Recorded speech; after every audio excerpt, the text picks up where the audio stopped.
The meeting's now recording. Okay, I'd like to call the MWPA board meeting of April 22nd, 2021 to order. And Allison Fullis, will you please call roll to ensure that we have a quorum? Salinas Fire District. Present. City of Mill Valley. I see it here.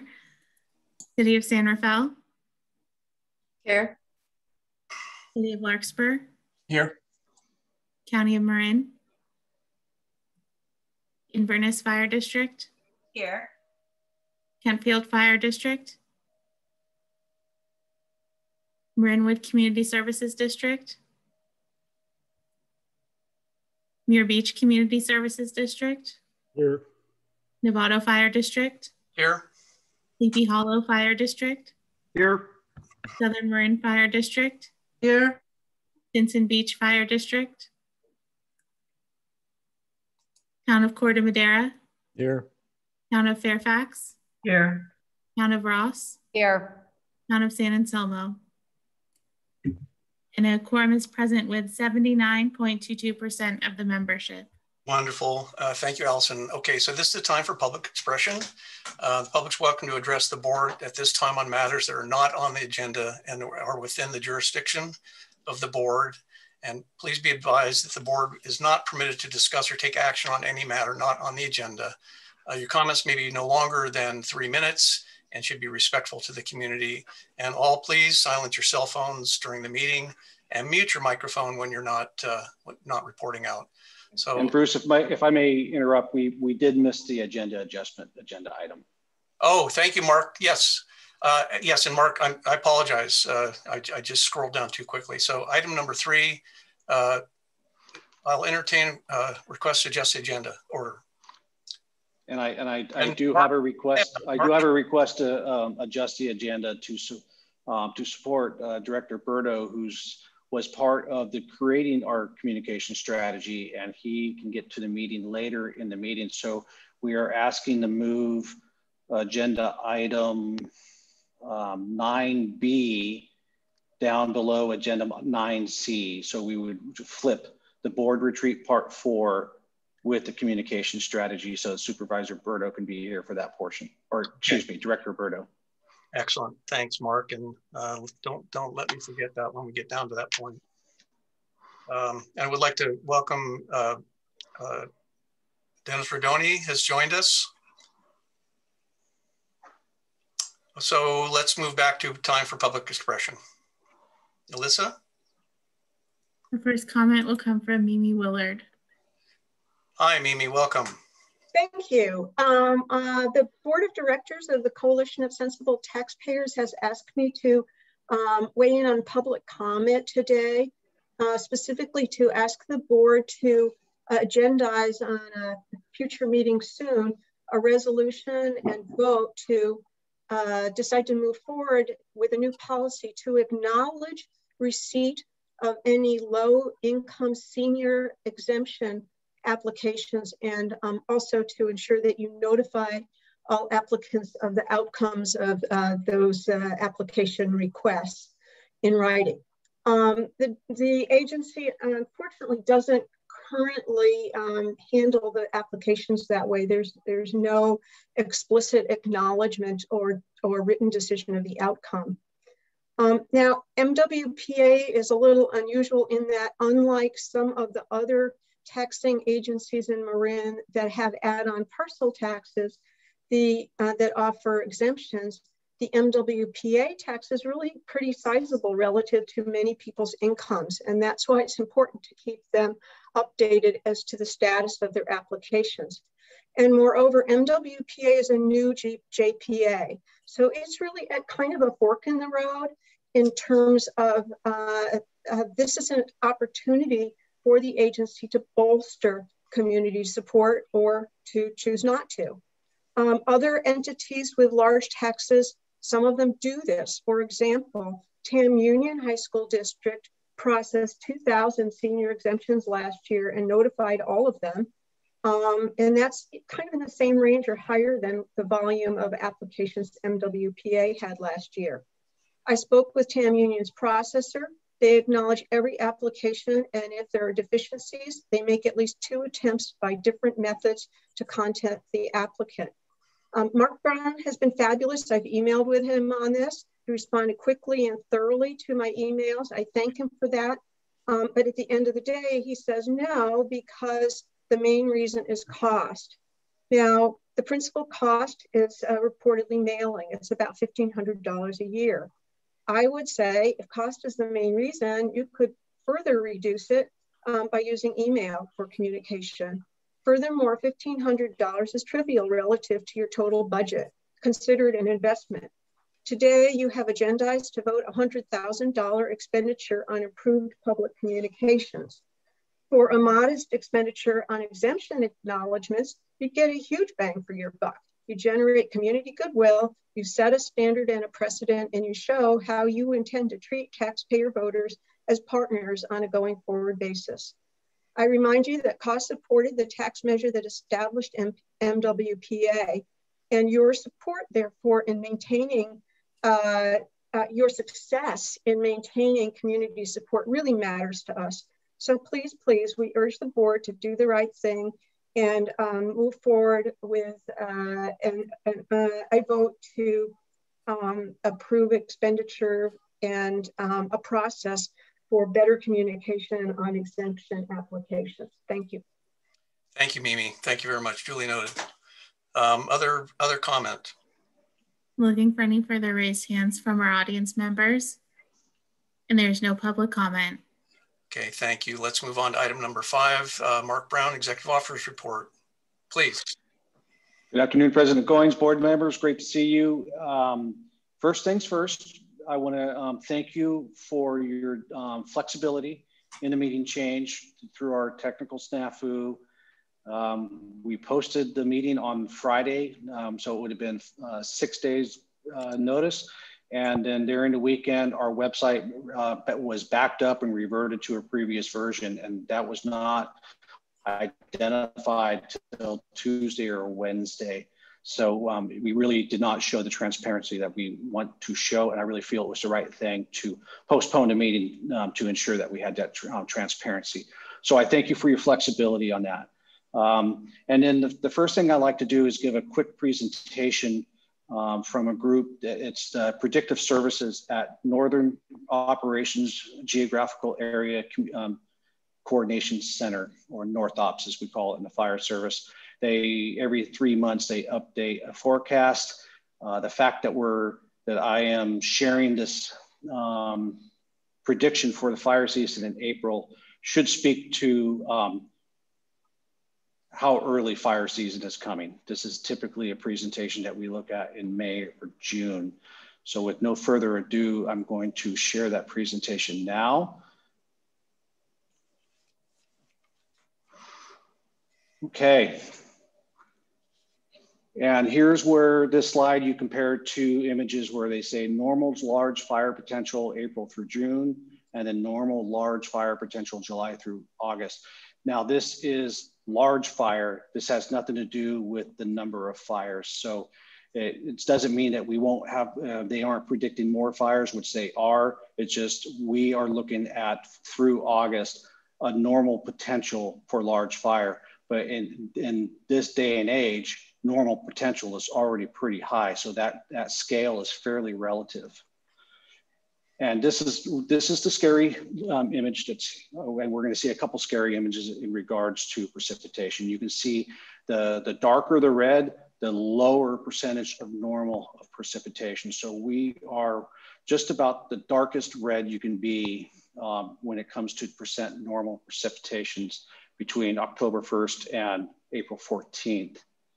And then when you look at some of the late rain that we got, it changes slightly from January to today, but it still puts us almost the third lowest category for percent normal of rain.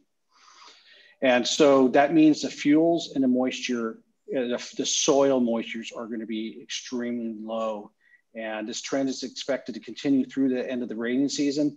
And I think we're going to see in a future slide that the rainy season is not anticipated to end with much rain at all. Now, when I presented this to the executive committee, I was asked to try to find a different image, and I wasn't able to. So I'm going to walk through what this image means a little bit better. In the fire world, we classify our fuels in time, and it's time lag for our dead fuels. And what the 1,000-hour means, it takes 1,000 hours for that fuel to meet the relative humidity of the air that it's surrounding. So it takes a lot of moisture or a lot of dryness to make the 1,000-hour fuels react. If you see the gray line, that is the average fuel moisture. If you see the red line, that is the lowest that we've ever had. And then our blue line is where we currently are. And while we aren't at critically low levels, the scary part about this line is how steep it has gotten in the last month.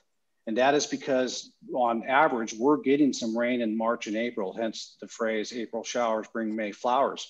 But we have had very little rain in March and April. So the fuels are just drying out so fast. And if we continue on this trend, that blue line is going to dip below the red line, and we're going to start hitting historical lows of fuel moistures.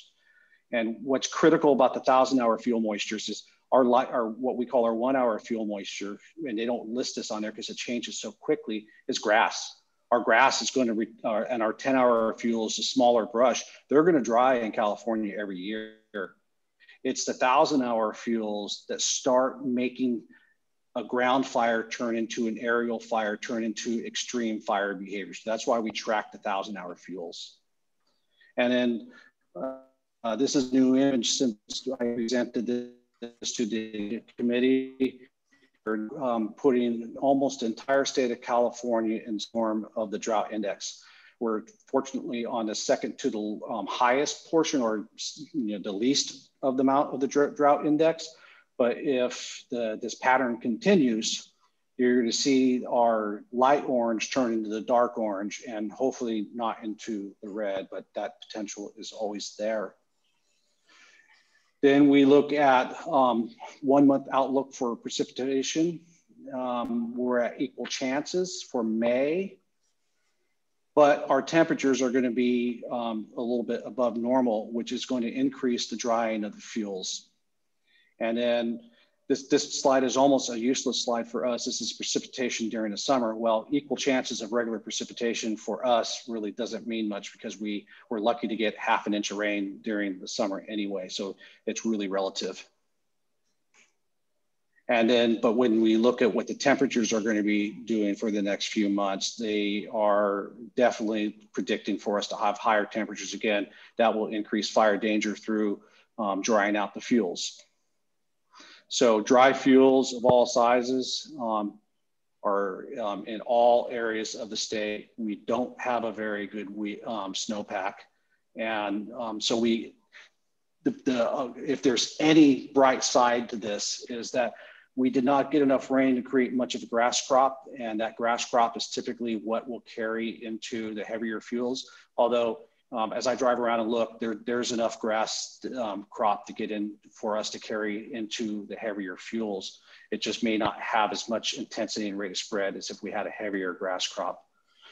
So we look to have an early start to fire season. It doesn't necessarily mean that we'll have large fires early, but we are going to have an early fire season. And then as we get closer to summer and fall, a normal type of fire season below 3,000 feet. And then they feel that there will be a more active fire season above 3,000, and that was due to the lack of the snowpack. So what we don't know yet is the West Coast, or what they call a Four Corners high. And when we get those long, hot, persistent high pressures, they're usually centered over the Four Corners, and they call it a Four Corners high. And that's what gets us bone dry in the state of California. And then monsoonal moisture that comes up from Southern Pacific or up through Baja California. It's usually a tropical storm that degrades into a tropical depression and brings in a large amount of moisture into California. And then the heat causes that moisture to rise and create thunderstorms and lightning. So it's always hard for them to predict the monsoonal moisture. But last year, all the August lightning storms were caused from a tropical depression that came from a tropical storm. And then In the fall, it's the northeast and offshore winds. Are we going to get them? Probably. But what frequency and at what strength are we going to get them? They don't have any predictions when we will start a 2021 rainy season. We all hope that it's October, but it's been a long time since rainy season started in October. And then they are wondering if the large burn scars are going to decrease chances of large fires in 2021. We burned 4 million acres in California. However, there are a lot of acres left to burn. And if we are looking at Marin, we really, I mean, our 5,000 acre fire was the largest fire that we had. That leaves almost 95 or 99% of Marin left, you know. So I don't think the 2020 fire season is going to decrease any chances of large fires in Marin for 2021. So their conclusion, early start the fire season. We already talked about that. Normal fire season below 3,000 feet. If we don't get much rain, there could be a decrease in activity in the fall just because we don't have the light fuel, flashy fuels, but I do think we have those. And then more active above 3,000 feet. So what does this mean for the NWPA? Should we alter or accelerate our path due to these predictions? My opinion is no. When the NWPA came about, we were already at maximum sense of urgency and maximum effort. We were already on a track to deal with these type of conditions, and just, you know, the increase in the worsening of the drought really doesn't change our course because we were moving as fast as we could. Except we need to change our messaging a little bit and heighten awareness to our residents about the drought conditions. I think that's the change that we make. And with that, I'll entertain any questions. And as we did at the executive committee, I recommend that we separate the executive officer report when it comes to Q&A, that we talk about questions, if this works for you, President Goins, for the presentation now, and then I can go on to the rest of my report. Thank you, Mark. Directors, any questions for Mark? Julie, please, Julie McMillan. Yeah, thank you, Mark. That was really interesting and concerning. And I'm just wondering if, in order to get the word out to the public without scaring everyone, how were you envisioning doing that? And the regional meetings that are happening in May and June might be a good time to do that as well. Yeah, you're 100% correct about the regional meetings being a perfect timing. In fact, I was working with the Fire Safe Marin staff about the regional meetings, and we are building that language in there. And yeah, we don't want to be doing the horror stories, but we just need to balance that message. It's to heighten awareness, but it also corresponds well with the defensible space evaluations and focusing towards fire smart landscaping that's both drought tolerant and fire tolerant. Great question, Julie. Mark, thank you. Other directors, questions or for Executive Officer? Hi, Gabe. Yes. Yeah. Thanks, Bruce. Mark, I think there was a controlled burn this morning on Angel Island at 9 o'clock, and I'm curious, you know, that burn and any other burns, you know, given what you said.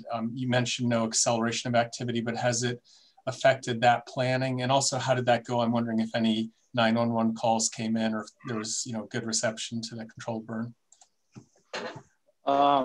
Normally I do get a notification when there were control burns, and I did not get the one on Angel Island, and nor did I see it. With the marine inversion that came in, it may be a perfect timing because the 1 hour fuels are very receptive to that marine layer. And so that allows us to burn the piles that we may have stacked up without it allowing to move into the grass. So actually I would consider that good timing based on the marine layer that we had. Thanks again, Mark. Other directors, any questions? Okay, Mark, excellent. My question is, would you post this on the website? Is this something that we can borrow and share with our respective constituents? Absolutely. I will, and thank you for that reminder. I will be reaching out to the fire chiefs of each of the jurisdictions and offer this PowerPoint. It's already on the internet, on the North Ops website, but I'll throw it onto ours and then work with the fire chiefs for each of the jurisdictions. I think it's more important that the boards and councils hear it from their fire chief rather than from me, but I'll be supporting them through that process. Thanks very much. It'd be invaluable. Thank you very much. Directors, any other questions? Mark, that was excellent. Let's move on. What else do you have to tell us about today? I'll be as quick as I possibly can. Oops, I'm sorry, I went one line too far in my notes. We do have the Operations Committee and Advisory Technical Committee chairs here to talk about their work, so I won't touch upon that much, except I do want to acknowledge the hard work that Lynn Osgood did from the Advisory Technical Committee, and then working with Megan and Sabrina from Remy Moose Manley to tune up our project proposal forms. The COC has wrapped up the development of their bylaws. It was discussed at the executive committee. There was some concern amongst the executive committee that there was room for interpretation within the bylaws, and the COC has been working on policies and procedures. And if you take the bylaws and the policies and procedures and put them together, it really clarifies, or the goal is to clarify and take that room for interpretation out. So the next COC meeting on Wednesday, they will be vetting and looking to approve their policies and procedures. We continue to refine how we are documenting our minutes, so I look forward to hearing your comments on that. We received 2 excellent applications for our environmental compliance firms, highly qualified, well-regarded firms. They both rated very high in the score sheet that we developed for them. They will both be giving presentations to the executive committee at our May executive committee meeting. For the executive committee members, I will have a full packet with the score sheet and recommended questions to you guys prior to that meeting, at least a week prior, so you have plenty of time to prepare. And I'll look to the executive committee to make a recommendation of who we award the contract to. And then we can move that to the May Board of Directors meeting. I had an awesome opportunity to have a walkthrough of a shaded fuel break. It was not funded by MWPA funds, but it is an example of what MWPA funds could do. It was in Southern Marin. It was spearheaded by Michael St. John in the Marin View, County View areas. And it was in the SRA, LRA, and or the state responsibility area, local responsibility area, and the federal responsibility area. They worked very well through the environmental process for NEPA and CEQA, and tons of community support. And I think it's a model project of what we could be looking for throughout the county. And then I'm going to move my final piece. This is something I'm very excited about, and that is concluding our recruitment for our planning and program manager. But we did have one thing that we needed to take care of before I can finalize the job offer, and that is both of our top 2 candidates would have taken a cut in pay from their current jobs to come to the MWPA, and the board of directors did give the executive committee the approval to work with the executive officer to augment the package if needed in order to recruit the perfect person. And working with the executive committee, we did increase the financial package in a total by 11% for the planning and program manager, which equals a 1.5% increase to our administrative budget. So it is my pleasure to introduce Ann Krelock. She has formally accepted our job offer. We're in the process of signing the contract. We are, I want to say stealing her from Sonoma County Water, but that's probably not the nicest way to put it, but that's what we're doing. And she started there as a student intern, and they found a way to hire her because of the talent that she showed. She is very strong in her environmental skills, which is one of the holes in my skill sets. And so I really wanted to bring someone that can balance that out. She has excellent project management skills. She thinks strategically, and she's a convener of people. That's what we found during the interview process. And then when I had a conversation with the background investigator, he said it was one of the best background investigations he ever had, and it echoed all the feedback that I had received. So with no further ado, Ann, floor is yours. Well, hello, everyone. It's so good to see your faces today. I've read a lot about you guys. I've watched a few videos on YouTube, so it's really exciting to be here today, live, sort of at least, virtual with you all. So I don't want to take up too much of your time, but I'll just introduce myself a little bit if that's okay. So I guess the first thing I'd like to say is a big congratulations to the NWPA for passing Measure C, for finding such unity across different agencies and organizations. It's a huge feat that you have accomplished already, and working on similar issues in Sonoma County, it's really difficult to find consensus, and it can be a really big challenge. So kudos to all of you for all of your hard work already. So I've spent the last 18 years at Sonoma Water, very happy years, a lot of time working on environmental compliance. My background is in biological resources and environmental planning. So 18 years of thinking through kind of CEQA strategy, big picture, all the way down to nitty gritty mitigation measure language and permitting, and some NEPA as well. In addition, I've been working on climate adaptation planning, biological resources work in the field. I've spent many years doing nesting bird surveys, the head of vegetation management on our creeks, a lot of endangered species work. And in the last several years, I have really gotten involved in climate adaptation and fire resilience, and started a program called Fire Smart Lake Sonoma, and ended up being written about in the governor's OPR's office of, let's see, it's their case studies, their climate adaptation case studies. And this program was really about meeting the landowners and entities in the Lake Sonoma watershed to try to build fire resilience together. What do we have in common, and what can we do together to be more resilient? And I think that was one of the most exciting and interesting experiences that I've had at Sonoma Water.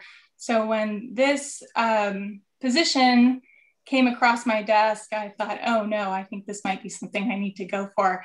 So I'm super thrilled to be here today. The issue of fire resilience and collaborating across jurisdictional boundaries is one that I find super exciting, and really a fun and interesting and challenging path forward for my career. So I'm super thrilled to be here.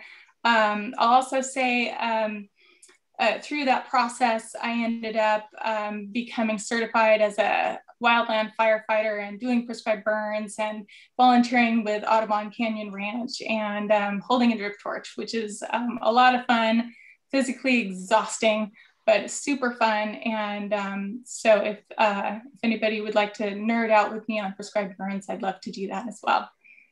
So that's it from me, unless you have any questions. Thank you, Anne, so much. I would like to welcome you. I think you're just highly esteemed, and your qualifications speak for themselves. We've had some deliberations behind the scenes asking key questions of Mark as to what special talent you bring, and the questions were all answered to, are just fully answered. So just on behalf of the board, I would like to welcome you, and we are so thrilled to have you on board, and we need your support, your talent. Mark does too, working with the HEC and ops, working with the environmental community. There's so much that we have to pull together, and we understand you are just so well experienced in working with, very diverse groups, very diverse interests, and pulling teams together, working out very difficult problems. So thank you, and careful what you ask for. If you ask for people to ask you questions, you'll be getting it through the year. But I would like to try to limit this as much as possible to keep the meeting moving, unless any board members have any specific questions. Welcome aboard. Thank you so much. Thank you. It's an honor to meet you all. Mark? And I'm going to have to hop off because I have work to do with my current position that I need to jump on, and a phone call. Thank you so much. Thanks, Anne. So Mark, let's bring this to the board for questions, and thank you, Anne. And Mark, is this the end of your report? Yes, it is. Okay, so this is the end of my report. Okay, board members, questions? Let's see, Barbara and Julie. I just wanted to know when Anne is actually officially starting. Perhaps I missed it. No, you didn't miss it. I missed it. May 17th. Oh, okay, great. Thank you. Excellent. Thanks, Barbara. Good question. And Julie, please. I just wanted to say that the meeting minutes look much better. You can see what's going on and they're much more complete. So thank you for that. Excellent. Thank you, Julie. Other board members' questions? I'm seeing none. Let's move to the public. Allison, any public comment? Looking for any raised hands from our audience members? And there is no public comment. Okay, thank you, Allison. Thank you all. Let's move on to the consent calendar, item number 6. This is an opportunity for the public to comment on the consent calendar, or the opportunity will occur prior to the board's discussion. The board may approve the entire consent calendar with one action, or items on the consent calendar may be removed by any board member or staff. And I understand, Mark, you had a comment that you wanted to make, and other board members possibly. Yeah, I request to remove consent item E from the calendar today and not vote on it. I did hear from Assemblymember Levine's office on Tuesday that the timing of the need for that letter of support has changed, and this will allow us to work through our legislative support policy and not rush this one through this process. Okay, thank you, Mark. Thanks for that information. Other board members? Okay, I'm seeing none. Let's see, I'll entertain a motion to approve items A through D and E and F. I think I'll make the motion, but I think it's A through D and then F. No E. Thank you, Barbara. If I bungled that, thank you. I'll second. Okay, we have a motion and a second. Allison? Salinas Fire District? Yes. Before we do a full vote, should we go to public comment? Yes, thank you. Public comment, please. Looking for any raised hands from our audience members? And there is no public comment. Thank you. So we have a motion and a second. Salinas Fire District? Aye. City of Mill Valley? Aye. City of San Rafael? Aye. City of Larkspur? Aye. County of Marin? Aye. Inverness Fire District? Aye. Muir Beach Community Services District? Aye. Novato Fire District? Aye. Sleepy Hollow Fire District? Aye. Southern Marin Fire District? Aye. Town of Corte Madera? Yes. Town of Fairfax? Yes. Town of Ross? Aye. And the motion passes with 100% of the vote. Thanks, everyone. Thank you, Allison. Let's move on to item 7, staff reports. Let's see, I believe that Alicia Schiffman is going to provide the board with a staff report. Finance staff report, please. Hi, Alyssa, Yes, welcome. hello. I'm on my iPhone too. Is there an echo? You're okay. Okay. So the finance report, bottom line, it looks good. We are on track. The April property tax revenues just came in, and those will be reflected in the next report, in addition to the payments to the member agencies.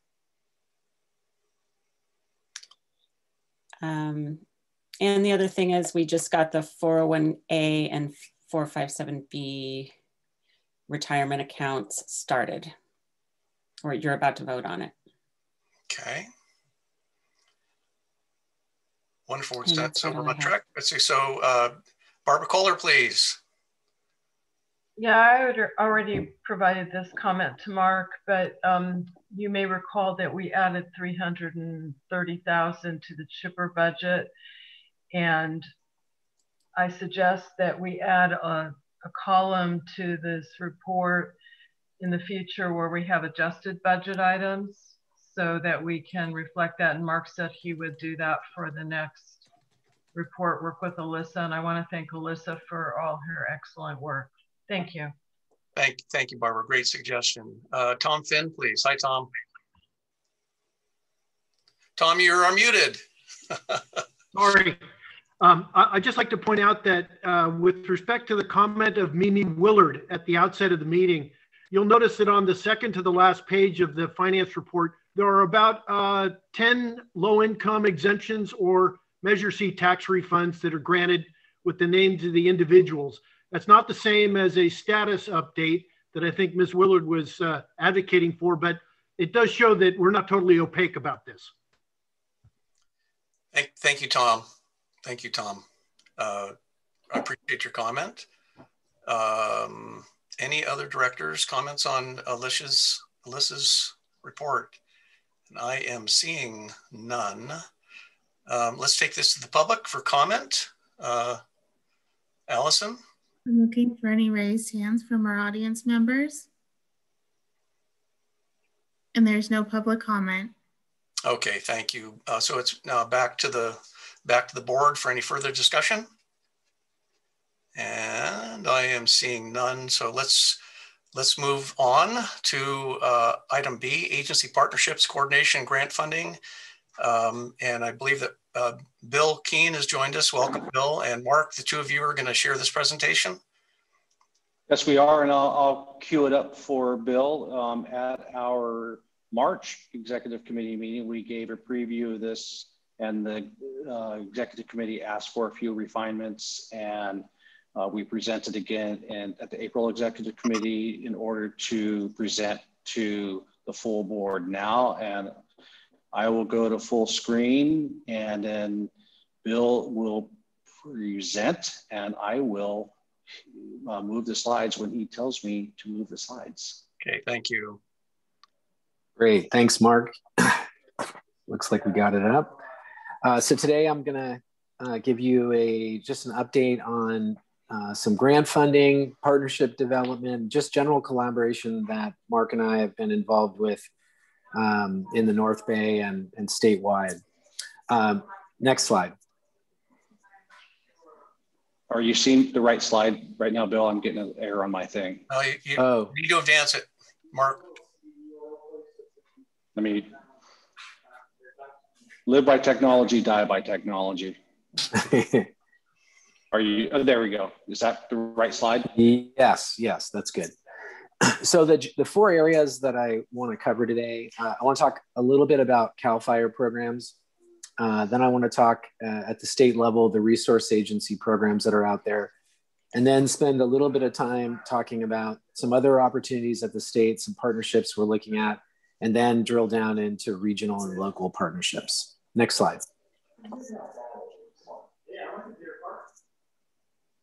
So starting with CAL FIRE, Mark and I had a conversation some time ago with Steve Hawks. He's the Deputy Fire Chief from the State Fire Marshal's Office. There are grant funding opportunities. In fact, I'll say a little bit more about this later, but we're working on a grant right now. But there's grant funding for hazard fuel reduction, wildfire prevention planning, education. There's also money for wildfire prevention engineering and fuel reduction and prescribed fires as well. We're actually right now, Charlotte Jourdain and I are working on a grant application to create a grant funding program for low income and seniors. And that's for the home hardening and defensible space. The next one area that we've been looking at is the forest health program. Julie Howard is the forest health program manager. And then there's an area forester, Robin Bellows, who we've also been talking with. And then a gentleman by the name of Tim Robards, who's also in CAL FIRE. And essentially the forest health program, this is large landscape scale forest lands composed of multiple landowners, jurisdictions, prescribed fire and large scale vegetation management, shaded fuel breaks. These are the types of things you can do under this program. This is an area where there is a grant out right now. We talked about it. We're not quite ready for this, given some of the outreach that we need to do locally in the areas that where we might look at that. Mark's got a later item today about the Grizzly Corps Fellow. There's a project that's in there that's going to help us be more ready for this one. Then there's also the Climate Energy Program that's run by Tim Robards. This is funded out of the California Climate Investment Funding. These are the greenhouse gas emissions offsets. And there is an opportunity to get funding for workforce development. So we're thinking over time, this is an area where we could get some grant funding to help offset the costs of work crews that are out there doing fire prevention work. There's a couple of examples of this already happening at the state. There's one up in Shasta. It's actually more in the timber industry. And there's one down in, it's called the Valley Workforce Program in Fresno. Let's go to the next slide. And then there's General Resources Agency. I believe Chair Goins has been tied in with the Forest Management Task Force. That's run by Patrick Wright. He's been the interim director in that. They wrote the report that came out in January that talked about the needs for wildfire prevention. And recently we learned in the last week or so that there's a new task force that's being created by Governor Newsom, where this is going to be reformed into the Wildfire and Forest Resilience Task Force. And that's going to be staffed, or I should say the members of that include one of my former board members, Supervisor Gore from Sonoma County. And we had a conversation with him. He's very interested in working with us to help further the work of that task force. And he is representing all of the counties. He's the president of CSAC this year. And anyway, there's $1 billion in the state's budget for, I think you're probably all aware of this. We've also had conversations with Chair Bosco, Doug Bosco. He's former congressman from the North Bay. He's also the chair of the Coastal Conservancy. We are looking at one grant funding opportunity. It may not work. The time frame for turning it around is pretty short, and we might not be ready at this time given just resource constraints. But they are putting money out for things like vegetation management and prescribed fires. They've got a $12 million grant program that's out right now. We're also, we haven't done this yet, but we're going to be looking at reaching out to the Department of Conservation. That's another funding source out there, but that's something that's in the future. Next slide, please.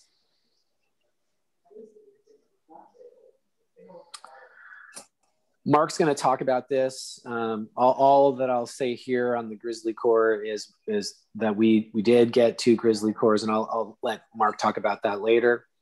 The state of California also has what's called Cal Volunteers. The governor has made mention of starting what's called the Climate Action Corps initiative. And this is another area where we could look to get either summer. I think they're paid interns. And then also they have some that run full year, but these are folks that can be out in the community doing outreach, education, and in some cases doing work on the ground. So we're looking at that as well. Next slide. And then looking sort of local and regional, we've had some conversations with Jeff Cyphers, who is the CEO of Sonoma Clean Power. They're very interested in wildfire prevention as it relates to power supply reliability. And they're very interested in seeing veg crews that potentially can get formed and work in the North Bay. And with the idea that there is some work focused on where the power system, where the grid is and where all these power lines are. So they're interested in seeing something like that get off the ground. Sonoma Water, Grant Davis, my former colleague, also very interested in more from the supply reliability of their infrastructure that delivers water all over Sonoma County. And then the Ag and Open Space District, that's my former employer. they were awarded, or I should say they're the lead on all of the 25 million that's going to be coming through Sonoma County for veg management and wildfire prevention, sort of early actions. And so Mark and I, we've already reached out to the director, Carol Hard, who used to be the parks director in Sonoma County. She's the interim director at Ag and Open Space and is very interested in partnering with MWPA as it relates to doing the veg management work and seeing if we can't leverage each other's funding and go after some state funding as well. And then in terms of the North Bay, a couple of organizations that we've reached out to, the Conservation Corps North Bay, they run programs, vegetation management, trail building, and they're a likely partner for MWPA down the road. And the idea of linking it to an educational opportunity where they already have one for high school students where you can get your GED, but there's, we've been having some conversations about doing something for a 2-year AA degree at the community colleges, also working with Sonoma County as well. Then there's the North Bay Jobs with Justice. This represents 26 labor groups. Been talking with Max Alpert, who's the executive director there. And they're very interested in supporting initiatives that would get young people to work in jobs that can lead to careers. We've also reached out to the Cynthia Murray, who used to be on the Board of Supervisors, is the CEO of the North Bay Leadership Council. She's very interested in helping MWPA, leverage our work and get the business community involved over time. There's also the SF Public Utilities Commission. I spoke with their climate director, David Bihar. He used to be on the board for MMWD. And he's very interested in the work that MWPA is doing and sees a potential to partner with SFPUC down the road. And then BayCan is the Bay Area Climate Adaptation Network. I'm participating in that as well. And one of the focuses for BayCan is wildfire prevention and climate resiliency and how those intertwine. So very interested in seeing where that goes. Their next meeting is on the 5th of May. I'll have more to say the next time I do an update. And then the next slide, please. And just as a schematic, it's a little bit hard to read, but it's sort of how we looked at the CAL FIRE. There were 3 areas we could go after funding and really what are we ready to do? Sort of the go, no go, and the one we picked was this grant funding program that we're working on. And that was based on the resources that we really have available at this time. As you know, now we have 2 MWPA employees, which is great. But just for now, it just seemed we're taking baby steps, and over time, I think we'll be able to leverage even more. Looking at, let's see. And then lastly, future legislation, I think that's an area. I know Mark's been talking with you about legislative support and doing letters. There are bills in the legislature now. SB 45 is an example of that, where there's going to be a bond fund measure that likely will go in June at the primary next year. And I think it's important to engage and see if there can't be line items written into that MWPA could benefit from. So with that, I will turn it back over to Mark and entertain questions from the board. And the only thing I'll just add on, we have the full Grizzly Corps report that's coming up, but we are in a process of applying for a low-income D-Space grant through the CAL FIRE fire protection grants. Thank you, Bill, for a really thorough report. Really exciting, all the opportunities that you're investigating. One item that you did not mention that we had a discussion about is that one TAM, Marin County Parks and Open Space, and other landowners are in discussions with looking into potential voluntary carbon market investments in projects that would avoid wildfire emissions if a wildfire were to occur, and it's called the Avoided Wildfire Emissions Initiative. There is a meeting on May 11th at 12:30. I've been tracking this. It's with Dr. David Saw from Spatial Informatics and the team. There is an opportunity for us to potentially cash in on projects that would reduce emissions in the event of a fire. So I will be tracking that directly, and I would invite any board member, you, Bill, please, Mark, if you have time to sit in on the next meeting. It's a deliberative process right now. Essentially, all the landowners are coming together, taking a look at who's doing what, and there's an opportunity to get credit not just for what folks plan to do, but also what has been done on the landscape. So I'd like us to track that one also. You just need one more thing to track, Bill. That's all. No, I'd be happy to join you on that. Yeah, thank you. And I did see a hand up. Dennis, please. Yeah, just to give a little follow-up on SB 45, it looks like it's now Assembly Bill 1500, the Safe Drinking Water, Wild Prevention, Drought Preparedness, Flood Protection, Extreme Heat Mitigation, and Workforce Development Bond Act of 2022. And it was passed out of the Assembly Water and Parks and Wildlife Committee on April 8th and is now headed to the Natural Resource Committee. And I think we're talking somewhere between $6 and $8 billion in that bond measure for 22. So, thank you, Dennis. See, I saw Gabe's hand and Barbara's hands. Please, Gabe, please. Yeah, thank you, Bruce. Bill, quick question about pursuing the fire prevention grant. What type of money, is possible here? And, what are some of the success factors in getting this grant, things that our organization is doing or might do to attract, or to win the grant?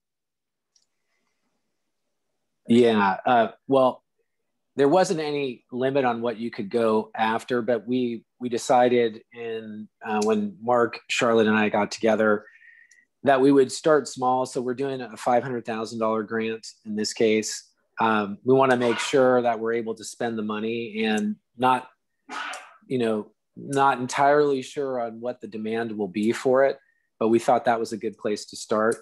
I think the fact that we're going after something that really amounts to an equity type project, I think that's going to help us score high because we're hitting a need where we're hitting folks that don't have the resources to do it.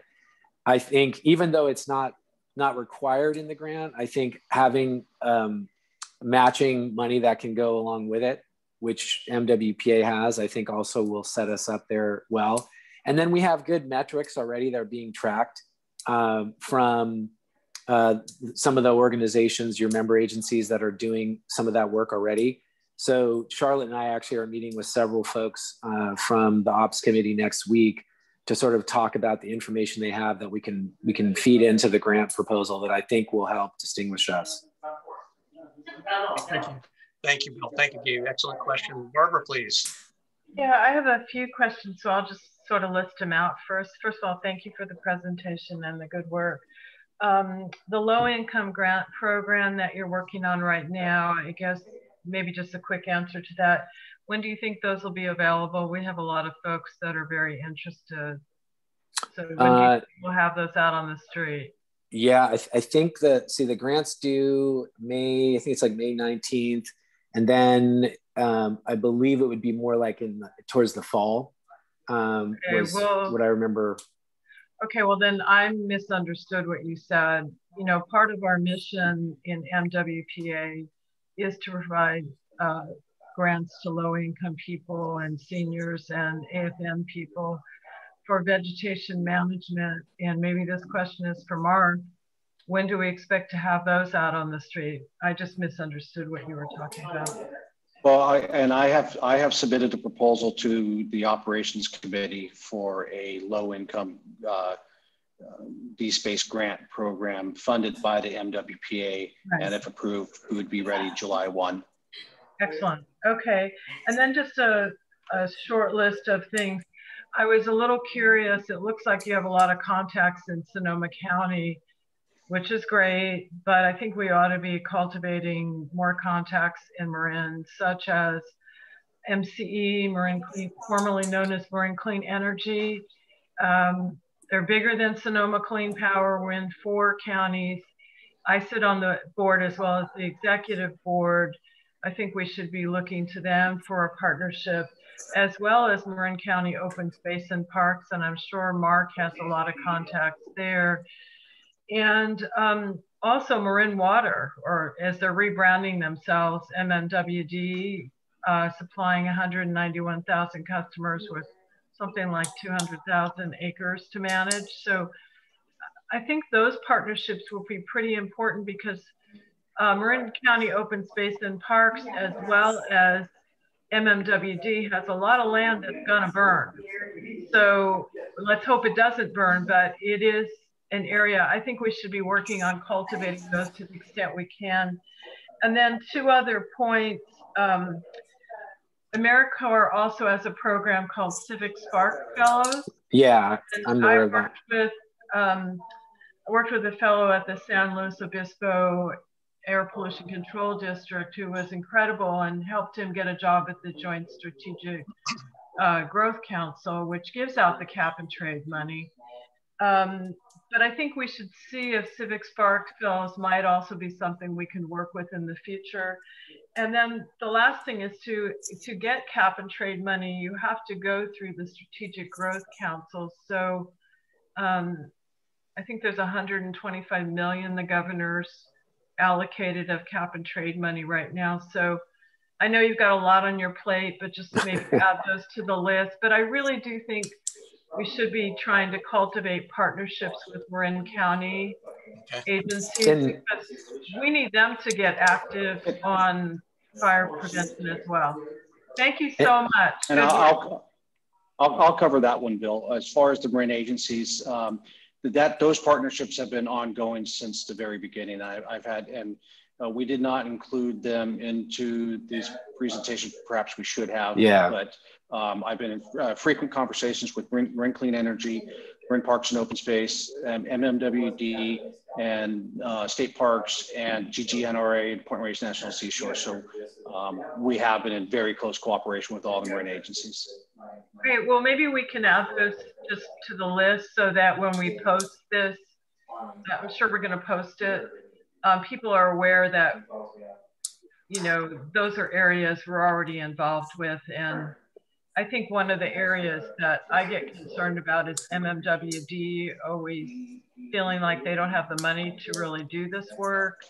And even County Open Space and Parks, there's just a lot of land there that could be a problem for us. Thank you so much. Barbara, excellent comments and duly noted.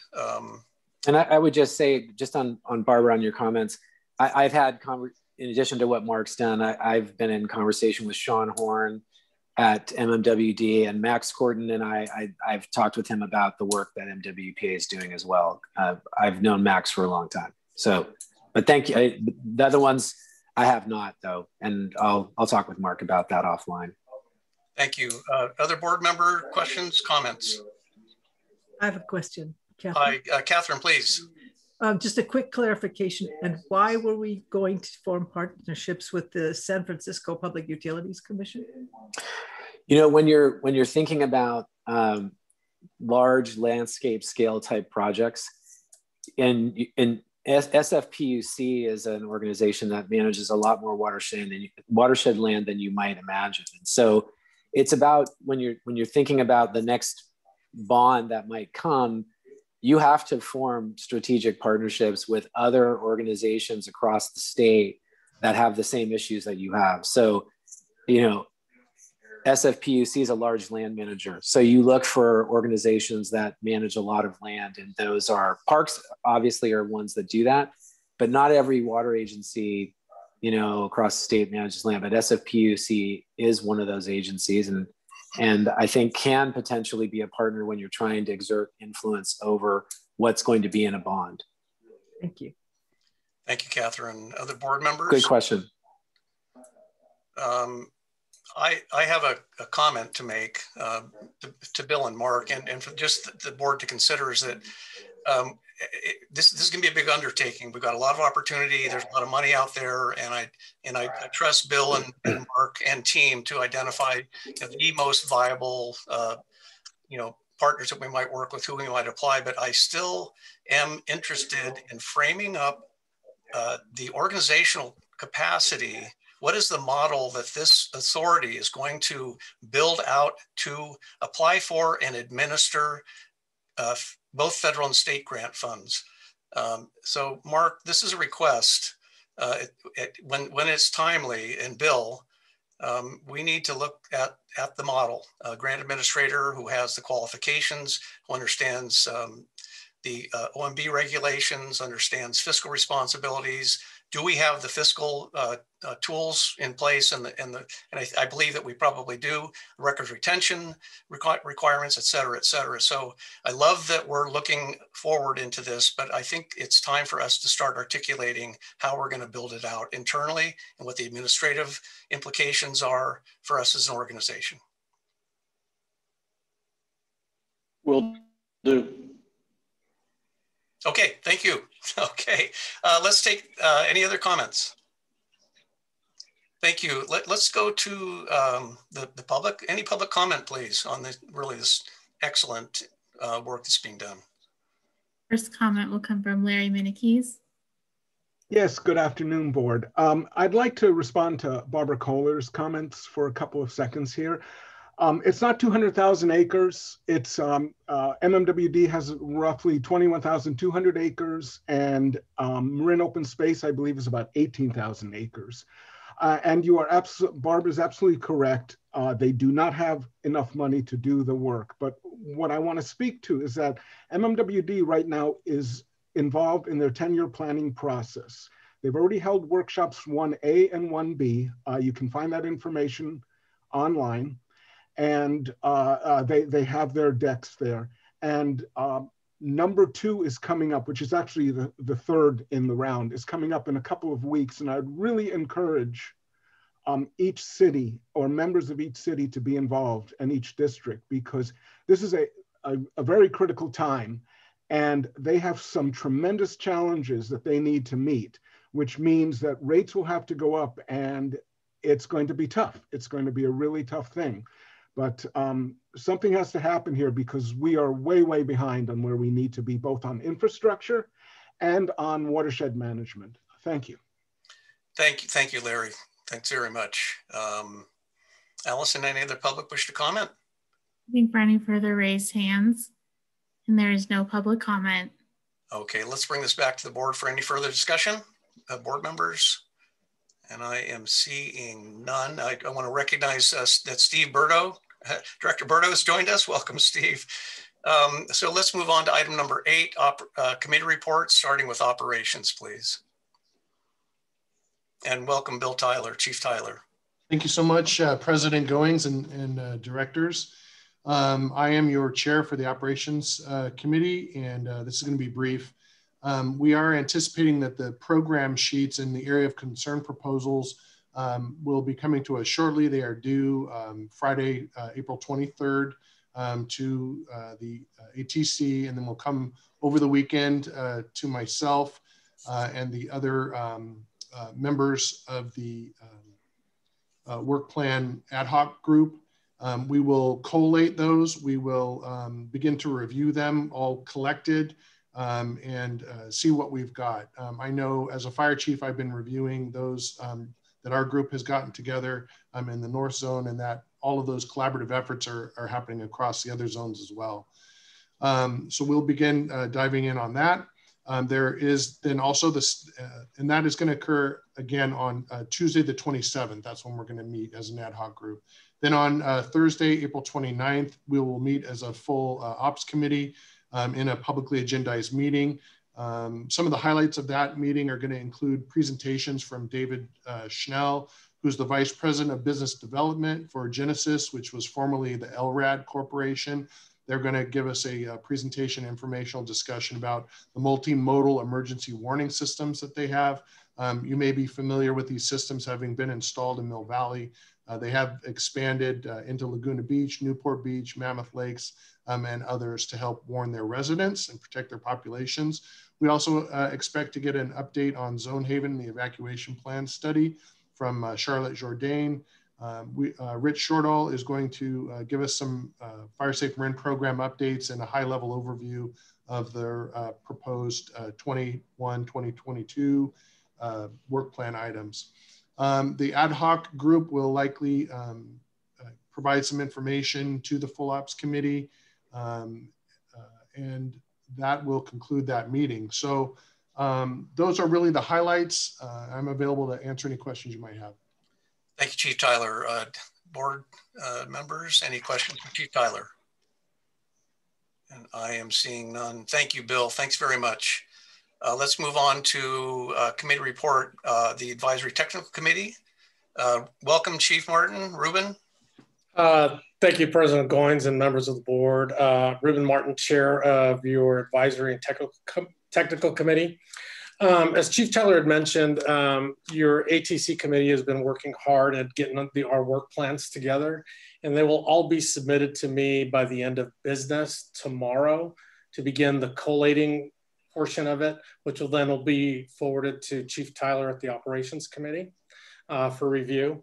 We have also scheduled a publicly agendized meeting for Monday, April 26th, to review our work plans. That way the public can have an opportunity to start commenting on the work that we've been doing. And then at that point, we'll go ahead and take any public comments, forward those over to Chief Tyler at the Operations Committee, and to see if are any major hurdles or concerns that need to be addressed. As Chief Tyler has mentioned, they have been working with Zone Haven for a presentation on where they're at. Each operational area has also been meeting with their both law partners and fire agencies to try to look at each operational evacuation zone at the micro level and make any suggestions or changes that need to be made there to make more sense in the long run when we do activate an emergency. With that, those are just some of the high level overviews or bullet points of what we've been up to. And I will return it back to you and open it up for any questions that you may have. Thank you, Chief Martin. So directors, any questions for Chief and the ATC work? Sasha, please. Hi, Chief. Thank you so much for your report. Just in light of Director Kohler's comments about some of the land managers, I know some of those groups are involved in your committee. Can you tell us about the participation among the land management agencies and the Advisory Technical Committee, and what kind of synergies you're seeing or relationships developing there?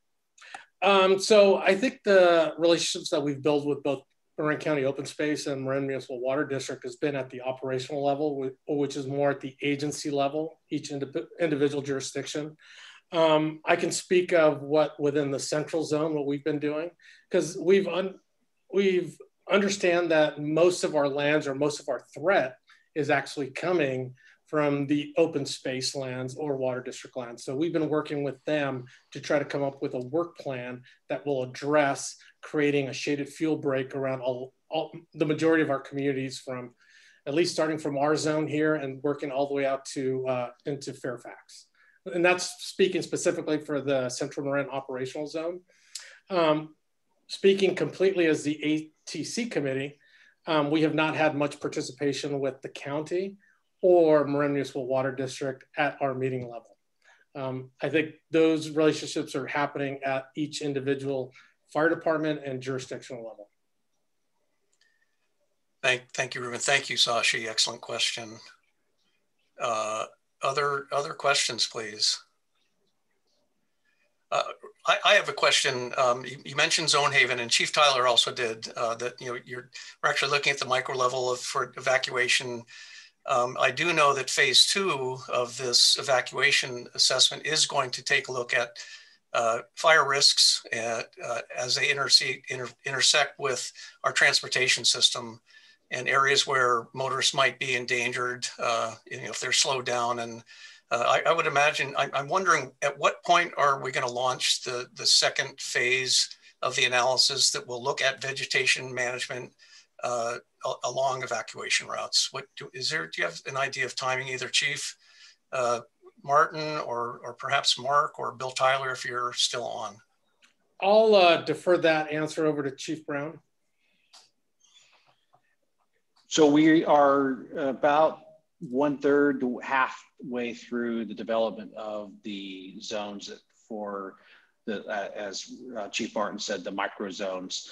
And we were learning about Transportation Authority of Marin's data and learning about Zone Haven's data, and that is informing the RFP for the ingress egress study. So I would imagine that RFP will probably be launched or released sometime early to mid-May. Okay, thanks, Mark. That's a wonderful update. There's just substantial implications that are going to come out of that assessment that will affect Ruben, your team, and Bill, his team, as far as what vegetation management work needs to be done, and perhaps even local projects. So thank you very much. Any other questions? Thank you, Chief Martin. Really wonderful report. Let's move on and welcome Rich Shortall, please. Fire Safe Marin. Great. Thanks very much. Appreciate the opportunity to be here. Our report pretty much speaks for itself. I just wanted to highlight two sections of it. One is that the community workshops will begin starting May 5th. Pretty excited about that. We've done quite a bit of outreach on that. I hope all of you saw that yourselves, and please encourage attendance of those. It's a pretty good capture of all the things we've been talking about all year, and a real chance for the local representatives to talk about the type of MWPA projects that they've been doing in their own areas, and maybe a little bit of forecast of where they see going forward. And perhaps most importantly, the opportunity for the public to interact with them and ask questions and get some clarity to all of that. And then the second thing, the chipper program. Today's kind of a big day. The request for proposals have come back from all the contractors.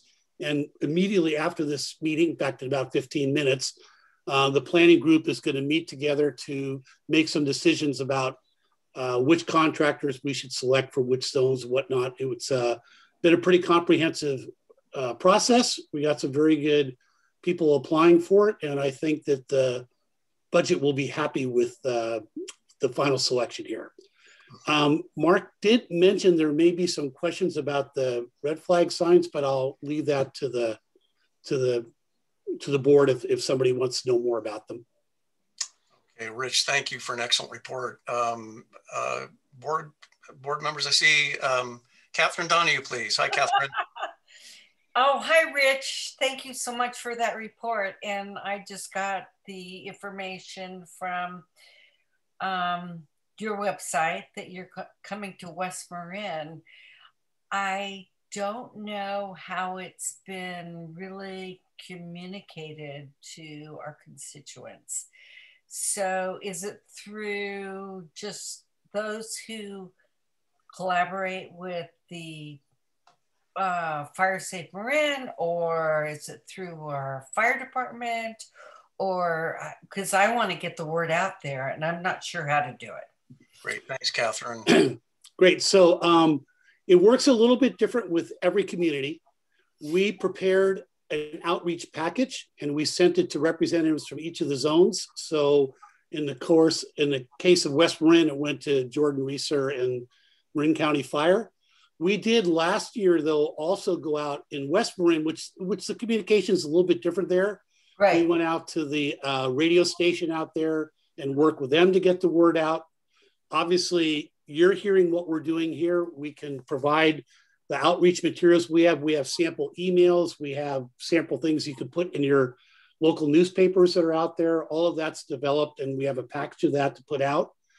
We have a robust mailing on our website. We have about 5,000 subscribers. It goes out to all of them. And as you pointed out, we're starting to get interest to have Firewise sites out in West Marin, more of them. And so that's another mechanism.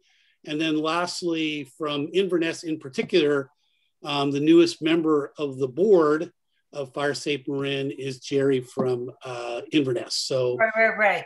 No, I understand that. So I was just trying to figure out, and Dennis, maybe you can help with this, is just trying to get all of, Homestead, West Marin, Olema, and everything on our little pod here, and just make certain that we all know of this wonderful communication program that's going on. Thank you, Catherine. Sounds like Dennis, please. Yeah, just to follow up on Catherine's message. Yeah, we'll be sending it out in our office release, but maybe Rich reaching out to the JPA partners in West Marin and sharing that brochure with them so they can release it to their audience too. Great, thanks. Thanks, thank you, Dennis. Rich, board members, other questions? Hi, Gabe, yes. Yeah, hey, Bruce, thank you. Rich, thanks for the report. Two brief questions on the workshops. One is, I didn't see anywhere in your report, are you tracking, how many unique attendees you have, just a sense of how many people are actually participating in Zoom? And secondly, any plans to ramp up the workshops during fire season? So yes, we do in fact track everybody who joins the workshop, whether they do through Zoom or through Facebook. We automatically capture all their email addresses and how many came and how long they stayed. It's actually almost scary how much metrics you can capture from Zoom these days. In terms of extending the workshops, we signed up to do 5 workshops, one for each of the 5 zones. We're going to do one in each week in May, and then the last one will end in June.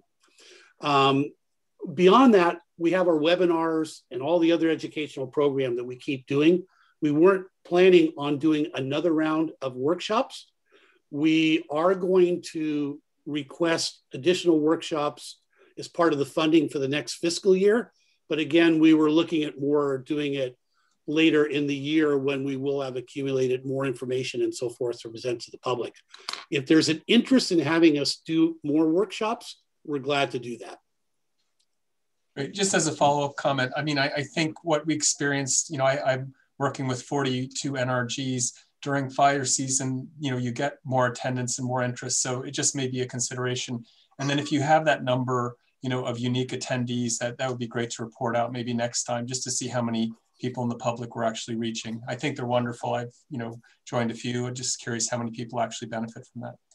Great. I can just say one thing. The webinars are typically around 200 attendees.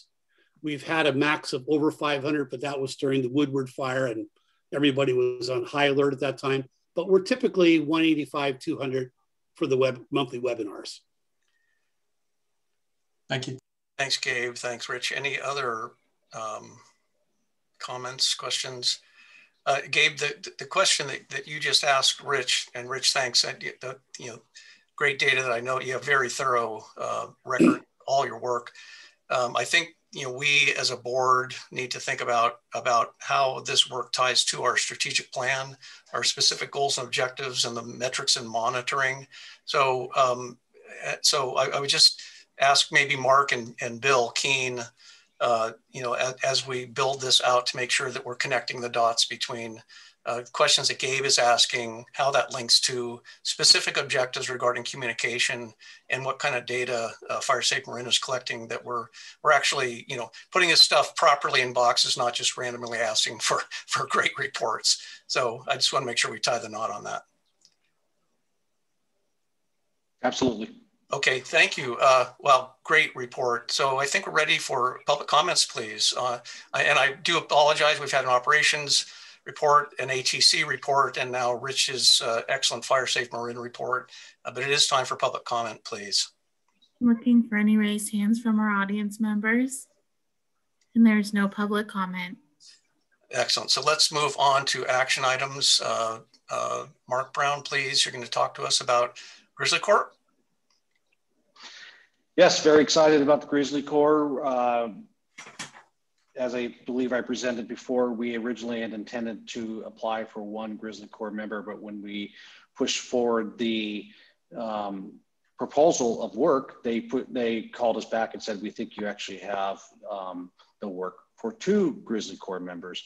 They received numerous applicants to be partners, which is the role that we would be in. Far more applicants than they had fellows to push out, and they still wanted to award 2 fellows to us. So that we have been awarded the 2 fellowships. Project number 1 is for support capacity for wildfire prevention mitigation. And that is looking at the large scale landscape projects. While we aren't ready to do those yet, we'll be ready to do those in 3 or 4 years probably. There's lots of stakeholders and challenges that we need to get through to be able to do that. So I want to get ahead of the curve, have a plan how we're going to accomplish those large-scale landscape projects, and then have that plan ready to go. And that way, when it's time for us, we can just push the go button. Project number 2 is a split role for this individual. They'll promote the culture change and the education that we need of what home hardening and D-space with fire smart landscaping looks like. And we have some smaller agencies that don't have the personnel bandwidth to get a lot of the work done. So specifically Muir Beach, Stinson Beach, Bolinas, and Inverness will be supported by this fellow to work through their local mitigation projects. And as we look at the next year's core projects, helping those agencies interact with developing the core projects. Each fellow, we pay Grizzly Corps $20,000 for each one of them. And then between any rental vehicles that we may need and office space at Liberty Ship Way, I anticipate another $10,000. One question that came to me was, how about car insurance? And I reached back to Grizzly Corps, and they will be employees of UC Berkeley, which requires personal automobile insurance for that coverage. And it's written in UC Berkeley policies and guidelines. And so I'm open to any questions. Thanks so much. Directors, any questions for Mark? David, please. Hi. Hi, Mark, thank you. This kind of got me to listening to this. We're at a tipping point where we're bringing on people, and we have a lot of moving parts. And I'm going to go back to the goals that we set in terms of being really clear about lines of authority and who does what when and who's on first, who's the right hand and who's the left hand. And I would ask that as we start to assemble these talents in the form of human resources, that we then dust that off and start to be really clear about what each committee, who's in it, what their role is, what their responsibility is, what their authority is, what appeals processes they have, and how these new staff members that are coming on fit into that, especially ones that will be short term, and they're going to be in and relatively short term, and they'll be in and out. How do they fit in so that their leverage is maximized during their tour of duty? So I just want to make a pitch that we remind ourselves to do that organizational work so that we really deploy these assets to their fullest capacity. And that's just my comment. Thank you. Excellent. Thank you. Yeah, excellent comment, Dave. Thank you. Wonderful thing that we must think about. Other board members, questions or comments? Okay, Mark, thank you so much for the work on this. Let's go to the public comment on this item, please. Looking for any raised hands from our audience members. And there's no public comment. Thanks. So I'm going to bring this back to the board for discussion and a motion. We do need a motion to accept the award of 2 Grizzly Corps Fellows and to allow for the expenditure of $50,000, $40,000 for salary and 10 for incidental associated with this. I'd like to move that. This is Catherine. Thank you, Catherine. Motion to accept. I'll second. Julie McMillan, second. We have a motion and a second. Alyssa, will you please call the roll? Bolinas Fire District. Aye. City of Mill Valley. Aye. City of San Rafael. Aye. City of Larkspur. Aye. County of Marin. Aye. Inverness Fire District. Aye. Muir Beach Community Services District. Aye. Novato Fire District. Aye. Sleepy Hollow Fire District. Aye. Southern Marin Fire District. Aye. Town of Corte Madera. Aye. Town of Fairfax. Aye. Town of Ross. Aye. Town of San Anselmo. Aye. And the motion passes with 100%. Thank you, team. Wonderful, excellent. This is very exciting. Let's move on to item B, which we did modify the agenda. Item B is the board retreat. If with your consent, let's move to item B, board retreat part 4. I want to welcome Jean Bonander, please, with us. And Mark, you're going to provide us a report on this, please. I am, and I'm going to just start off with, we're going to do the team approach again. I'm going to talk about what we're asking for approval, And then Jean and Bill will talk about what we're looking forward to with our objectives. And I did receive some great feedback on a couple of small changes suggested for the goals and values from Director McMillan. And rather than me paraphrasing what she sent to me, I asked her to share her thoughts, if you don't mind, Julie. I don't mind. On the goals under grants and partnerships, I think it should be aid to seniors and or for financially disadvantaged. So in other words, you don't have to be a senior and financially disadvantaged. It's two separate categories. On the values, I think the titles should be in parallel. So the first one has a verb. It says wildfire prevention is our primary focus. I think we could just edit it to say primary focus on wildfire prevention.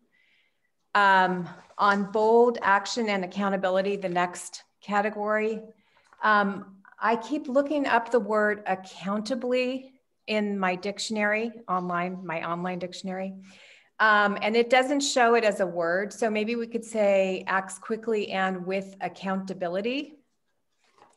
And then lastly, under communication, transparency, and fiscal responsibility, where we say MWPA allocates its resources on programs and projects that limit the damage of wildfires, I would like to say that prevent and limit the damage of wildfires.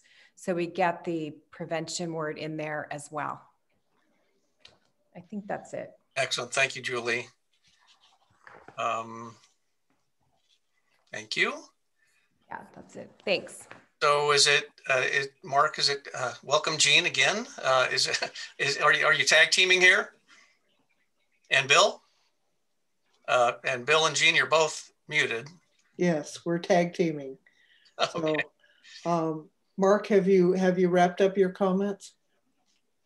Well, before I hand it off to you, I wanted to make sure that I saw Bill writing notes. So Bill, were you able to capture this note so when we do get a motion that we could say inclusive of Director McMillan's comments and then move forward with that? Perfect. And then before I pass it off to Jean and Bill, I wanted to bring up that we received some phenomenal feedback from Uh-oh.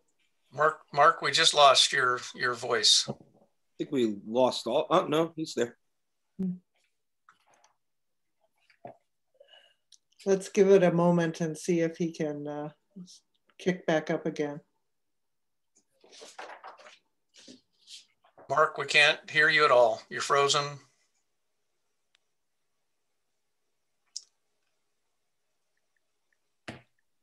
I would suggest that we maybe pass this on to Jean and Bill and have you proceed and let Mark come in when his bandwidth returns. Okay, very good. I'll be happy to do that. Yeah, I just sent Mark a text to let him know that he was frozen, so I'm sure he'll log back in again.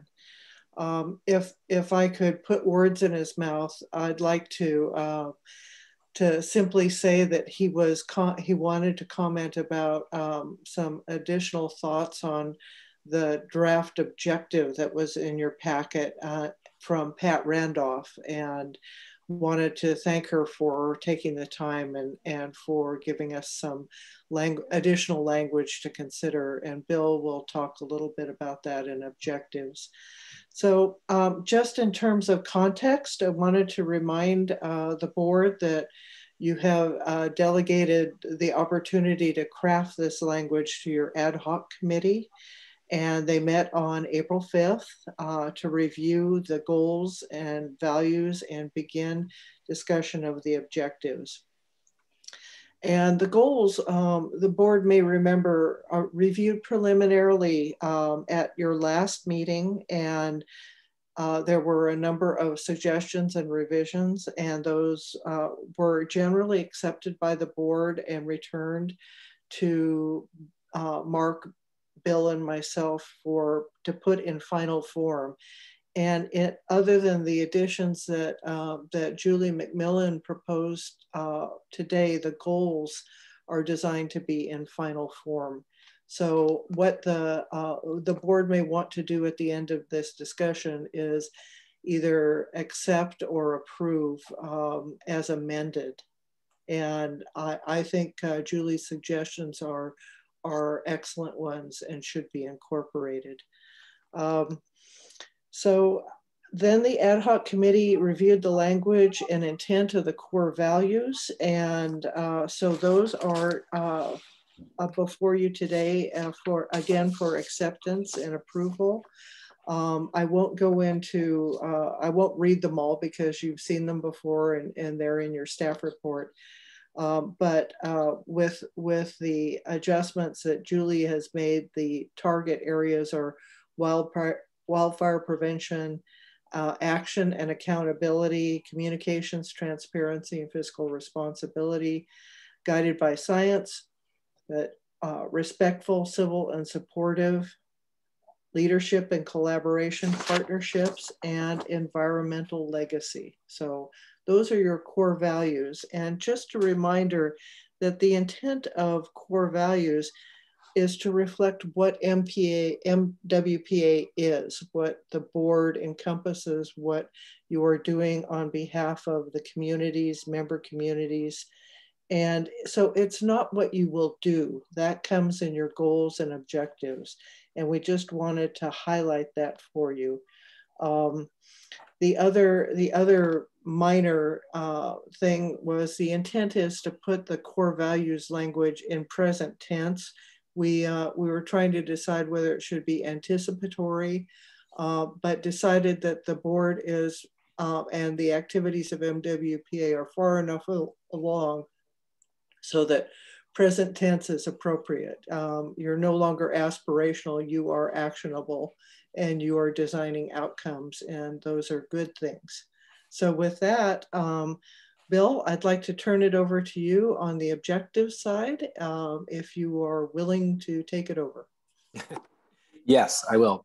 And I'll be really quick. What we did with the objectives is to try to give you an example of how we would break out one of the goals.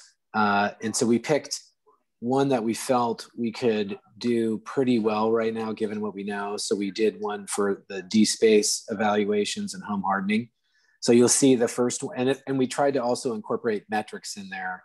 And I won't read through these, but essentially there's one for D-space evaluations, one for home hardening, one for creating sort of examples that people can refer to both online and in educational resources, and then one for a grant funding program as well. All of them with some measurables that allow you to essentially benchmark and track your progress over time. So at this point, I'll turn it back over to, I guess, I'll leave it in your hands, Jean, and you can facilitate the discussion. Thank you, Bill. Yeah, and the objectives, as Bill indicated, this was designed to be an example of what we might be able to use as kind of a template for the objectives going forward and all of the goal areas. And so the intent here is to look at this from not so much from a word crafting standpoint, but does this framework make sense to you in terms of objectives? And one of the elements that we were trying to decide is how specific were we going to be about the who does what by when. You have the why elsewhere, and the what are the component pieces of your goal. So we got pretty specific on dates and times in these objective examples. And that's one of the things that we wanted to check out with you and make sure that we're on the right track with that. We're not being so specific or so vague that these are not objectives that meet your needs. And then other components are they achievable? And so, and that will be Mark's responsibility, working to check that out with not only your leadership, but also the various committees that are actually helping to craft these, the work programs that are tied to these objectives. And so with that, I see Mark back on board. Welcome. And so we have, I see 2 raised hands. I see Sashi from Mill Valley, and I see Catherine from Southern Marin. So Sashi, why don't you go ahead and comment, please? Thank you. So so these are meant to be sort of examples, and we shouldn't necessarily be picking apart the details in each one. Okay. I think I really like how you've structured it. I like the specificity of it, and I think if we can get all of our objectives to have that level of specificity, I think that would be very successful. I had made some, when I was reading the packet, I had made some notes on, what I thought about those specific things and, considerations with each of those. But now I understand that you're saying that you're not asking us to approve these specific objectives. You're just asking us to approve this methodology. Is that kind of what you're saying? That's correct. Does the structure make sense to you? Is there some other way that you would approach it, or enhance or limit what we've proposed here? Okay, and then yeah. So then, in that case, I think it's fantastic. From a process standpoint, Mark, how would we go about breaking these down into actual objectives to be approved, and how would the like operations committee and staff kind of feed into that so that we make sure that they're stretch goals but achievable? I will be asking for input, whether it's emails to me, phone calls with me, and then after the operations committee and advisory technical committee get done with approval of the work plan, I'm going to ask them to provide feedback for the objectives. I didn't want to burden them with the objectives at the same time that they're working through the work plan. Okay, thank you. Sashi? Yeah, Catherine, I think Catherine was next with her comments, and then I see Gabe's hand up as well. Please forgive me, but I have to ask where we are on. I'm looking at the packet, and I see mission statements, visions, values, and so forth on page 406, 405 in the packet, but they're related to the communications plan. Can you just put me in the right place within the packet where what you're talking about appears? I'll take care of that. I'll dig into the page number if you want to move on to the next one. Thank you so much. Thank you. Great question. Who else? Another? Gabe. I see the hands raised, Gene, so you're going to have to call them out. Gabe. Okay, Gabe, please. Yeah, thank you, Gene. I think the format is pretty crisp and informative. Brief question, this may be premature, but your objectives sort of have scope and time. What about budget? Is there any, a possibility of estimating the range of costs? Great question. That's a great question. And let us, if it's okay with you, let us work on that a little bit more with Bill, Mark, and myself, and then the ops groups. And we recognize that the budget, the fiscal accountability is really important, and we'll answer your question after we've had a chance to sort that out. Great, thanks. Great, thank you, Gene. Are there any other directors with questions at this point? I see Julie's hand. Julie. Just a question on the dates. For example, number 3, the example of a model example would not be until December 31, 2022. Just, there's such urgency to all of this. I'm just wondering if most of the dates can be accelerated. And I don't know if I guess you're going to show the proposed dates to the ops committee and the advisory technical and everyone. So these are just kind of placeholders for right now. Is that right? That's correct. In crafting the framework for this, I plugged in some dates that sounded reasonable to me and checked them out with Mark and Bill, but you're absolutely right. We're going to need ops committee and advisory technical committee, as well as Mark's perspective, absolutely, on what is achievable given the staffing and resources that he has. So I know that accelerating these issues is as important to him as it is to you. And so he will keep that in mind throughout this process and helping us craft this. Thank you. And before we move to the next question, if you don't mind, I do have an answer for Catherine. And the goals and the values start on page 422 of the packet.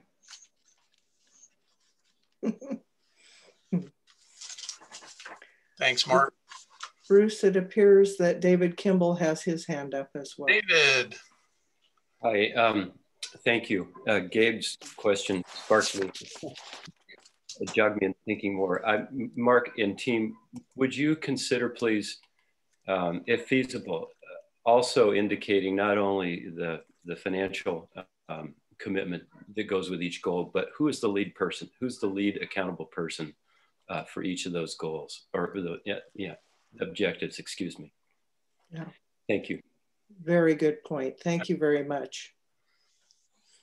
Are there others? I see Rachel. Bruce? Rachel. Hi, thank you. This is great. This looks really, really good. And this would probably be down the path, but having how we're going to actually evaluate these, because multiple agencies are actually delivering on these goals. And so it's what isn't one agency and the criteria for evaluating. So if one agency was able to meet that goal at 20%, but another was able to meet it at 80%, how do we evaluate overall? How did we succeed?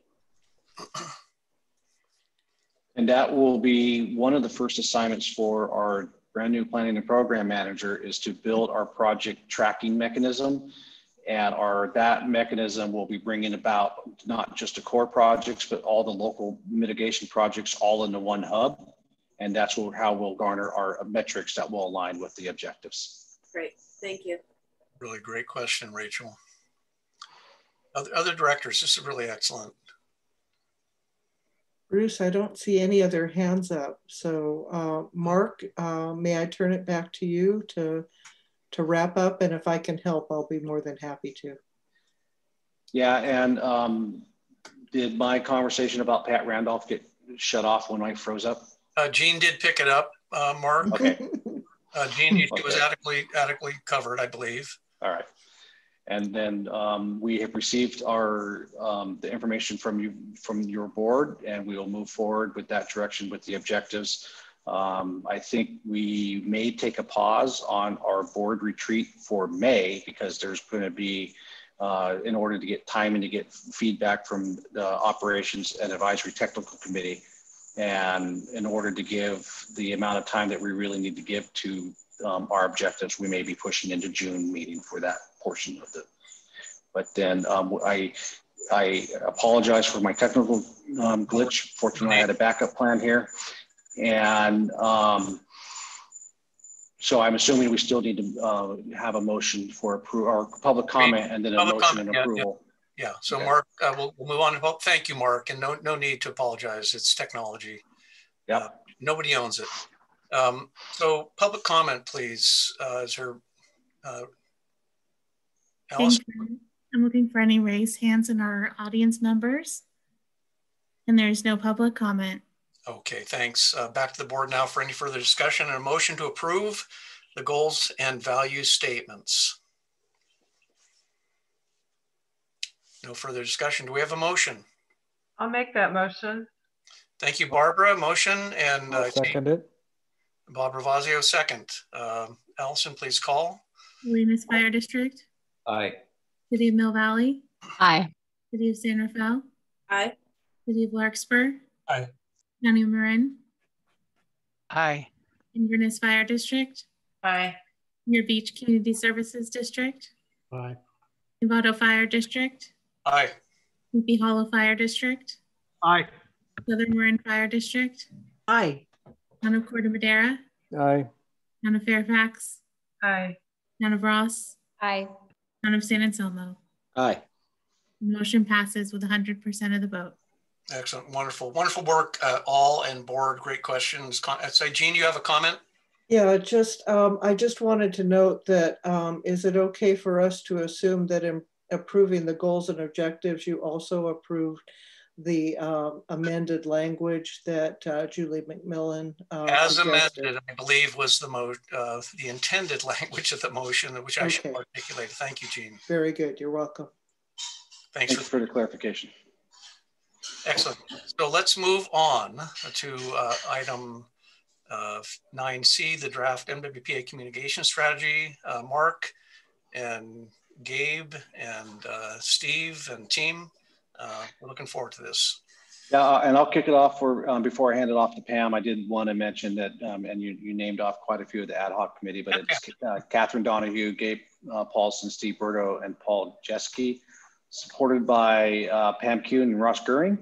A lot of work has gone into this, and we've, as the mission, vision, goals, and values have been amended, we've been trying to keep the language in the draft communication strategy aligned, but we got a little bit out of sync. So please, wherever you see any goals and values listed in the draft strategy, substitute what was just approved. And fortunately, they've been in good alignment. And with that, I'll pass it off to Pam for her presentation. Hi, can you hear me okay? Just making sure. Okay, great. Always good to make sure.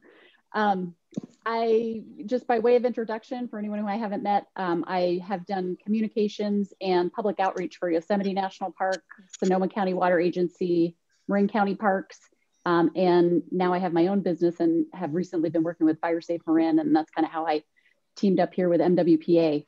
So without further ado, I'm just going to give a high-level overview of what the ad hoc committee is thinking for the communication strategy. And basically, it really does mirror your goals and objectives, where we're starting out with a why. So in branding, this is where you're looking at, like, what's the core identity? What's the core message or idea that we think that everyone is going to rally around? For MWPA, it's kind of like the why does MWPA exist? And it inspires and engages the audience. And so we really just took it directly from the MWPA mission, in that MWPA is leading the evolution to a fire-adapted Marin. So this is kind of the key idea that we would want to rally around in our communications. From there, we looked at audiences. So which audiences do we need to reach to fulfill our mission and vision? And, you know, a lot of this is common sense, but it's just good to articulate it so you can make sure that we're not missing anyone. So obviously the MWPA members, the fire agencies and the civic leaders that are part of MWPA, the Marin County residents, land managers in the environmental community, auditors and citizens oversight, and then planners, developers, and business owners were some of the audiences that we thought we needed to reach. And these might be segmented out. You know, you might need West Marin or, you know, some certain part of this audience, but at least these are sort of the overarching audiences we need to reach. And so from there, we went into our goals. What do we think the communication should accomplish? And this is going to come directly from MWPA's vision, mission, and organizational goals. And we'll do it in sync with the core values, you know, the way that what MWPA is, we will communicate in that same kind of way. So what's articulated there is how we'll communicate. So it's not communication for communication's sake. It's in direct support of achieving the goals and objectives. Nice. So from there, looking at what the goals are, I'm just going to do a couple of high level of examples, but these were goals that we thought were common to all audiences. So all of the audiences would be inspired, empowered, and prepared to do their part to create a fire adapted Marin County. Marin County residents and agencies are aware of MWPA and understand how it relates to the greater Marin fire community, and they trust MWPA and know they're getting a good return on investment. We want to also stay true to the core values with a primary focus on wildfire prevention, transparent and timely access to information driven by science, and then, you know, user-friendly. This gets into all the, like, making sure you're clear, concise, accessible, engaging, and compatible with other partner agency material. So an example of how this would be segmented by audience, MWPA is just kind of an interesting organization as a joint powers authority, where it's the fire agencies and civic leaders that are the members of MWPA need to be communicated with about its projects and programs, and they're also going to be a crucial part of communicating to the public. You know, you are MWPA, so you'll also be communicating. So a goal and objective that are related to this audience, MWPA staff will effectively communicate with member agencies so that the member agencies understand and will be able to explain how MWPA relates to their own mission and the greater fire community, including the Community Wildfire Protection Plan role. Another example, don't worry, I won't go through all of them, but one more communication goal example for Marin County residents would be that MWPA and the partner agencies inspire and empower residents to do their part to create a fire-adapted Marin County. And through MWPA and the partner agencies, Marin residents will be engaged to effectively harden homes, create dispensable space, receive alerts to warnings, and safely evacuate a wildfire. So that's kind of an example. Those are examples of how this is structured. And, you know, it's going to need to get a little bit more specific. You know, how do you get the Marin residents to harden their home? So it'll still be segmented from here, but we just wanted to get our arms around what were the things we needed to communicate. Then we get into how we're going to communicate and when, and we already have some ongoing communication in progress. We already have ongoing member and partner meetings. We've already discussed that there are some Fire Safe Marin workshops coming up in the spring, and MWPA members will be reporting on the work accomplished to date in those areas. From what Rich said, now I'm not sure if these summer public meetings are still on, but we'll reconvene and make sure those are still happening.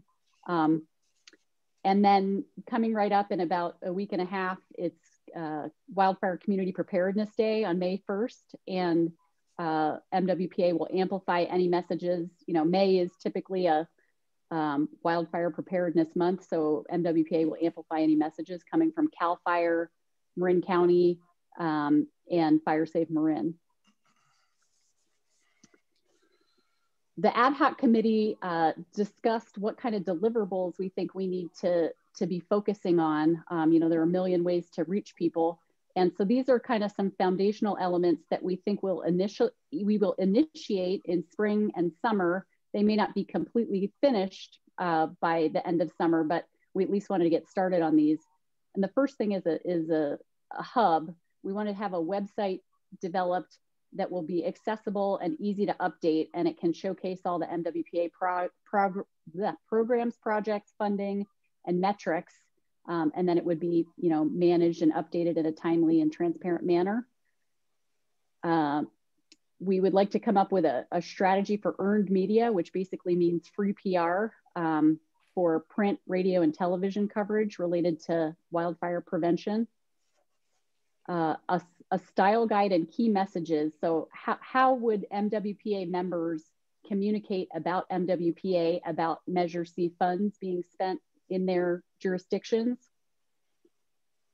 An organizational chart. One thing that came up was that there's just a lot of confusion around the different members, you know, who's going to communicate what, and Fire Safe Marin and MWPA have a lot of the same goals and objectives, but they have different roles and responsibilities in communication. So we wanted to put together an org chart to help make that relationship a little more clear. And then the fiscal year ends June 30th. So we'd like to get an annual report out, hopefully by the end of summer. and then develop a project and communication information management system. And this would overlap with programs that MWPA is working on. So the DSpace evaluations, chipper programs, public meetings, but every time there's a resident point of contact, we'd like to be able to establish some like a data point and keep track of that kind of information so that we can assess needs, measure success, identify if we're missing anyone, plan targeted campaigns, and then report the data. And then from there, after those foundational pieces are put together, in the fall and winter, we would implement or at least get a social media strategy together, figuring out, you know, is it Facebook, Twitter, Instagram? Should we add Nextdoor? How do we want to work with social media, especially given that there isn't in-house staff? So how do we want to handle, you know, we want to put together some strategy for moderating or answering questions that come out of anything on social media. After the style guide and key messages are complete, we'd want to give all of you all of the information and, you know, like basically a kit to go out and roll out what we've determined in the style guide and key messages. We're going to need to do some content development. So all of the social media posts and any information we want to put in any of the partner e-newsletters, that's going to need to be defined and developed. So maybe we look at doing monthly themes where we push content out in a monthly way so that it's done in a way that's able to be managed by the staff that MWPA has. We'll have an outreach strategy. So we want to develop a realistic and attainable strategy for building trust and two-way communication. We want to develop and implement metrics for success. And this probably will be overlapping with how you're doing your goals and objectives for the organization itself. And identify if and when communication templates might be used. So risk communications it's a science-based approach for communicating in situations of high stress, concern, or controversy. So we should figure out if MWPA, or if and when MWPA might want to use that. So, you know, if a big fire comes in or something, how should Mark be responding from MWPA? I mean, he won't be, you know, the incident commander or anything. You know, the incident will be handled by the jurisdiction, but does MWPA want to be prepared with any information? So in terms of how much would this cost, I'm going to hand it over to Mark and he can talk through this slide a little bit. Yeah, we estimated on the high side of about $100,000 for the first year, but some of it will be coming out of this fiscal year and some of it will be coming out of next fiscal year. And if you look at it, it's less than 0.5% of our budget. So with that, that's my last slide. That's kind of a basic high-level overview of the communication strategy. And I want to open it up for questions or however you like the meeting to be run. So will you give the screen back to us, please? Oh, sorry. Yeah. Yes, I can do that. There we go. Hi, really superb, very timely. Board directors, comments? Let's see. Oh boy, I see a lot of hands here. First, I think Catherine, you were first. Thank you. Let's keep this very direct and short, okay? Okay. And I know that we have some folks that have to exit at 5 o'clock. Okay. 5 o'clock. No, it was a great responsibility to be on the communication committee. I thought that it was the most amazing, important time for us to do communication because we're on the first year of our communication. So I think we've done a great job. Okay, so no questions or comment other than great. Excellent. Thank you, Catherine. I think we all agree this is really superb. Other directors who please raise your hand physically. Let's see. I see Sashi. Please, Sashi, and then Catherine. Thank you. I agree with Catherine. This is a very nicely organized and well done report. So thank you to the committee and to Pam. My questions are I think this is something we have to develop over time, but what are we seeing as our role in terms of community education, and what is Fire Safe Marin's role? Because before we were in existence, the sort of one of the lead community education, roles was belonged to Fire Safe Marin, and that was kind of, they were sort of the go-to for that. Are we planning on taking on more of that role? Is that something that Fire Safe Marin is also going to do? So I think that needs to, I'd like to have that somewhat thought of and clarified. And then wanted to have a couple things that are slightly more comments, but I'll just throw them in now. I think that we can, there is some startup kind of need to kind of create credibility for the organization that is in this plan, but I want to just caution us to make sure that, going forward, that we don't end up sort of drifting into making that, sort of the self-promotion of the organization be kind of the main thrust of the communications, making sure that we do, as the plan indicates, stick with community education related to fire prevention as our first priority. And then the third thing I wanted to add is that I think the neighborhood response groups are going to be a very key part of our communication strategy, and I'd love to see that more explicit in the plan and in actually in our goals as well. Thank you, Sashi. And Director McEntee, I can answer the public education. We intend for Fire Safe Marin to be the public education arm, and we will continue to fund those efforts. We have the best fire safe council in the state. The community already listens to them, and we didn't see it. We felt it would be more effective if we continued down that path. Thanks, Mark. Let's see. Catherine, and then Steve Berto, please. I'll be really quick. I think in the bullet points for the goals that wherever we have veg management or prevention, we also should put risk reduction, because we may not be able to prevent a fire, but we definitely want to reduce the risk if one should occur. So wherever appropriate in this plan, please put in risk reduction if you consider it. The other thing is the member communications under number 4 in the outreach strategy. I think that two-way communication is a wonderful way of putting it, but I also think it should be with the member agencies as to exactly when grants are. They probably all know through the ops committee, but I might not know, the people who represent. So anyway, just making sure that we're clear on deadlines and what needs to be submitted when. And then the last thing is metrics. That's something that eludes me, because it's, are you looking for percentages? Are you looking for a number of people who attend and all these things? So maybe clarification on, so we don't shoot ourselves in the foot. What are metrics? Thank you, that's it. Thanks, Catherine. Steve, please.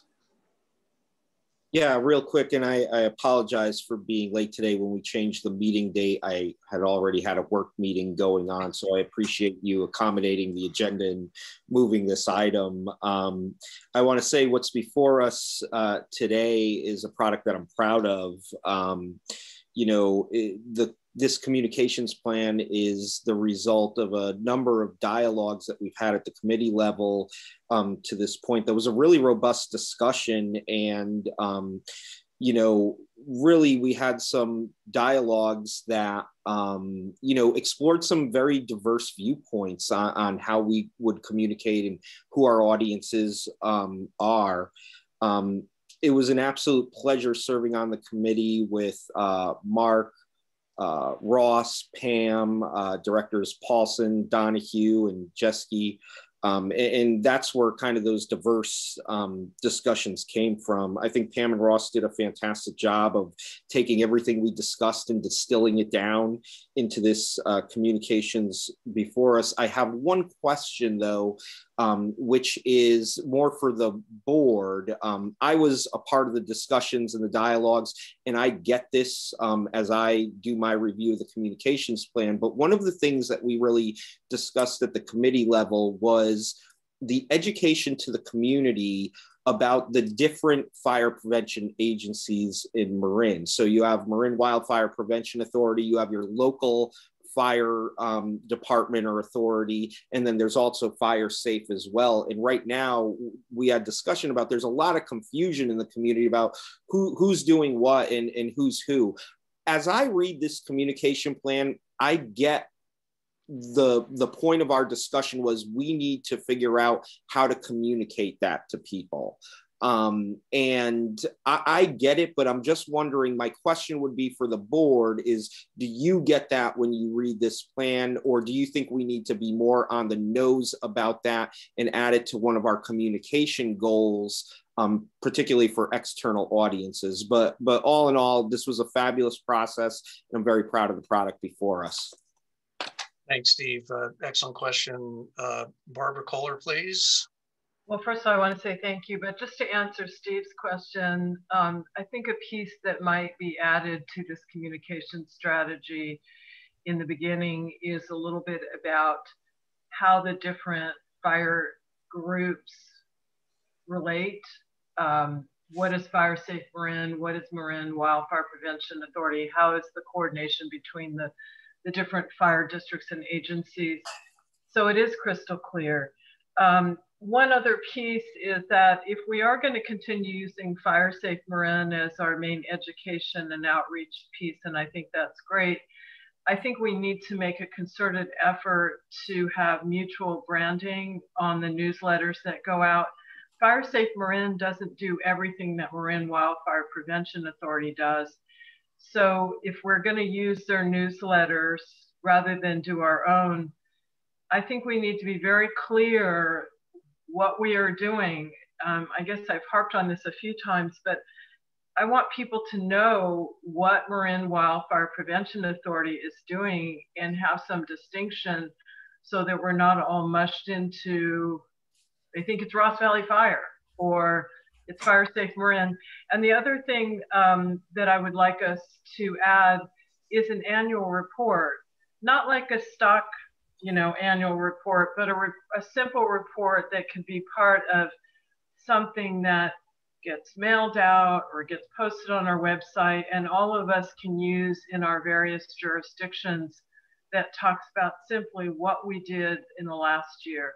Thank you very much, and thanks to the team who worked on this. Thanks, Barbara.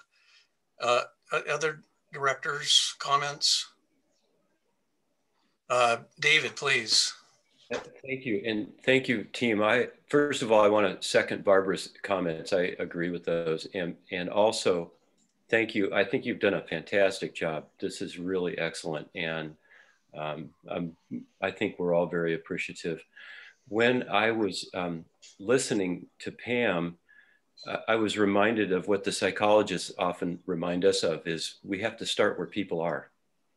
And it came to me as I saw the screen where there was the social media. We've got so many segments of our population that use different means of taking in information. And it struck me that we jump to what's most commonly used, but it isn't necessarily reaching everybody. And we've had that struggle here in Bolinas, So that came to mind for me. And it struck me, I don't know how feasible this is, but if there's a way to do, I don't want to use the term, but I don't have a better one, focus groups of segments of the population that represent different subpopulations, that might be very helpful. And then lastly, I'm reminded that sometimes we overwhelm people with so much information. It's like too much information means no information. So can we find a way to get to the essence of things and give it to people in bite-sized chunks? Or we're going to overwhelm them with so much information, they just glaze over. So those are just thoughts that go through the back of my mind. You probably have already thought of all of those. Excuse me if I'm suggesting things you've already debated and discussed. But I think it's wonderful work, and I'm so deeply appreciative that you've all made the time to do it. Thank you. Thanks, David. And I see Catherine, question, comment? You're muted. There we go. There we go. I just want to hear from Paul, because we had a lot of conversations with Paul, and he had so many great things to say. So Paul, tell us what you thought.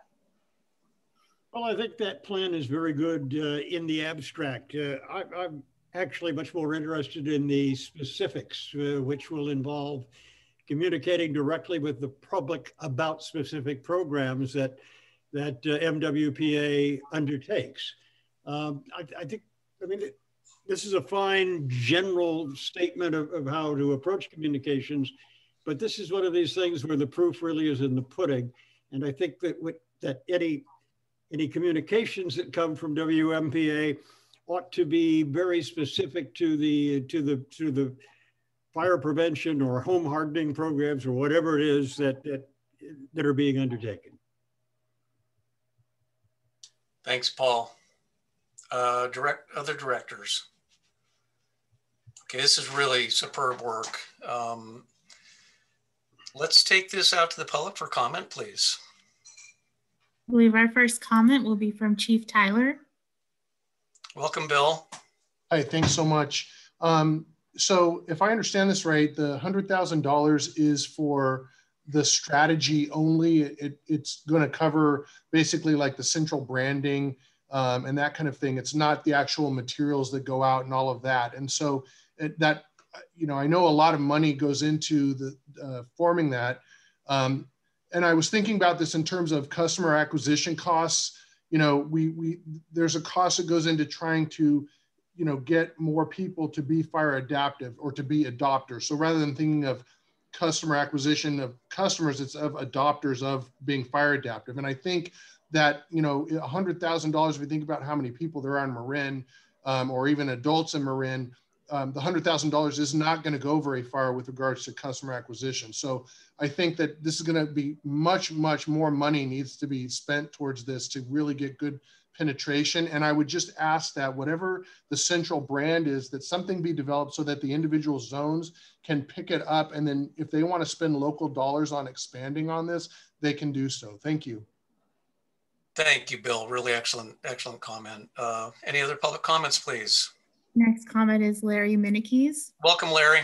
Yes, thank you. Really excellent, as everyone else is saying, excellent report that you've done here and production of this strategic communications plan.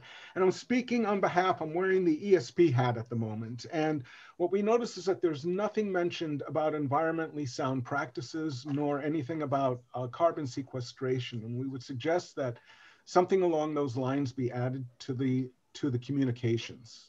And with that, I'll be brief and direct, and thank you so much. Duly noted, Larry. Thanks very much. Any member of the public wish to comment? Our next comment is from OFA Marin. This must be Bill Cole. I'm following up. I'm muted, right? We can hear you, Bill. Okay, great. I'm following up from the last time I spoke, and also what Larry was saying. I think even more strongly, there should be an objective to get greenhouse gas emissions down, carbon sequestration up, and actually to have a goal reaching is in whatever ways possible in the work they do to reach zero net carbon emissions. I don't know if anyone heard the president today, but he's reaching out to get us 50% below where we were by 2030. Everybody, every agency, every group in the whole country has got to get into this. And I just think a statement saying where the MWPA is in accommodating this goal, which is a state and local goal too. Thank you. Thank you, Bill. Excellent comment, duly noted. Allison, any other public comment? Moving for any further raised hands from our audience members, and there is no public comment. Okay, well, let's bring back to the board here for discussion and a motion to approve the proposed strategy. I do hear, substantial commentary, and so frankly, I do believe that there are some suggestions that yet need to be addressed by the team that's putting this communication strategy together. Mark, would you want to comment on that for me, please? Well, all the suggestions and comments were excellent, and I believe that they can be incorporated. I know that I took notes, and I'm assuming Pam took notes as well, and consider the strategy a framework, and if it's approved, we will be able to insert the comments and suggestions into the framework as they are written. Okay. let's see, I'm seeing Gabe, please, and then Steve. Yeah, thanks, Bruce. Just a real brief comment. You know, I worked on the communications. I just wanted to tie together a few points. You know, Paul and I, after the meeting, went on for another 45 minutes. And I think one thing I really want to emphasize for the board is that communications is a deliverable. It's not an add-on. It's not, you know, like we're branding for branding's sake. And as I think about the last 2 hours of this meeting, you know, Mimi Willard's comments about senior exemptions, you know, you know, Rich Shortle's comment about how many people attend workshops, you know, some of the messaging that needs to get out through the summer, all this is communications. And so our education efforts, I really see that even what, you know, Chief Tyler just mentioned about customer acquisition, it's all really interconnected. You know, I became aware that the strategy and the communications and what we deliver go hand in hand. So I just encourage us all to think about, you know, what that $100,000 is doing is actually, you know, trying to multiply and amplify the chipper program, the home hardening, the D-space, everything. I mean, it's really, really tied together, or ideally that's, and then Paul really brought that to light. So I want to thank him for those comments. Thank you. Thanks, Gabe. Steve, please. Yeah, I just wanted to, I thought a lot of the stuff brought up in public comment as well as from the board were all points well taken. I wanted to drill down on Belle's comment about, you know, putting in stuff about carbon sequestration and kind of more nuts and bolts, things like that. As I read the communications plan, that is covered in it because it's a communications plan. It's not an operations plan, right? This wouldn't be the document that we say we're going to reduce carbon emissions. We're going to do carbon, you know, sequestration. We're going to do that and we're going to be proud of it. But in our communications plan, and I see this both in items 3 of the first environmental objective and 3 in the, or 2 in the second environmental objective, that we are going to let people know what we are doing in the realm of the environment, so that they could feel, you know, confident and proud of the work that our agency is doing in preventing wildfires, while also making sure that we're, you know, not overstepping our carbon footprint and doing as much as we can to reduce it. So just wanted to point that out. I think certainly in the plan, we will, you know, as part of the plan, we will be educating the public on what we're doing as an agency for, you know, sequestration or anything else. But, you know, in terms of those being individual bullet items, I'm not sure that this is the right place for those. Thank you, Steve. Thanks, very well spoken. Other board members? Julie, please, Julie McMillan. So I think the communications plan is excellent and I commend everyone who worked on it. I know it took a ton of time and a ton of deliberation. I think in light of all the comments that have been received today, it might be a good idea to let the plan go through one more iteration and then maybe bring it back on our consent agenda for the, what is this, April? So for the May meeting, if there's enough time, or June, even if you need more time, just so that everyone's comments are adequately addressed and we have a chance to look at it one more time. Thank you, Julie. I do appreciate that comment. Other board members, I'm seeing some. I agree. Yeah, I'm seeing some acknowledgement of that. And so I would propose that rather than a motion to approve that, to take the public comments under advisement, and that Mark and team, you know, Pam, Dennis, please. Just quickly, Bruce. Yeah, I like that suggestion of bringing it back. I also would like us to build into it a yearly review, because it's not a static document that's going to sit on the shelf. It's a you know, an in progress piece of work that will continue to evolve and change. So just to make sure the board commits to seeing it at least once a year, I think would be great. Thank you. And I really appreciate the fact that, you know, the sentiment of being responsive to public input and full consideration and demonstration that we've listened and we've integrated what we can, where we can, how we can. That's part of what we're doing here. So out of all due respect, all comments, thank you. I'm hearing really that I think we're ready. Mark, Rach, Pam, it's superb work. Mark, do you want to just wrap this, please? Wow. We received, I will not be able to wrap each of the individual items, I'm sorry, but we received excellent feedback where we can fine-tune the strategy. Pam and I will compare our notes. We'll get together with the ad hoc subcommittee and refine the strategy and push that forward into the a consent item for our May meeting. Thank you, Mark. And I think you have the consent of the board here on that. So thanks, everyone. Let's move on to item 10, informational items. Thank you, Pam, superb work, and team, Steve, and all. Bob, gosh, Paul, you guys are just doing amazing work. This is really state-of-the-art communication. It's fabulous. Any informational items to present? Board Chair, just briefly, do we need to motion to continue that, because it was an action item to approve it? So I'm just wondering if we just need to have the motion to continue it to the next meeting just to meet. I think that makes sense, Barbara. And let's see, Megan, who is not. My recommendation would be that you continue it to the date certain if you believe you can get to that May meeting, and to direct staff to have it appear on the consent agenda, just so it's clear that that's where it'll go. So I would make that motion. And I think that our goal would be the May meeting, and we can always continue it if for some reason it's not ready. Thank you, Barbara, for your point of order. I'm hearing we do need a motion in a second. Is that correct? Second. And I see, David, you had your hand up first. Catherine, thanks. And so please, Allison, will you call the roll on this motion second to continue this and bring it to the next meeting? Salinas Fire District. Aye. City of Mill Valley. Aye. City of San Rafael. Aye. City of Larkspur. Aye. County of Marin. Aye.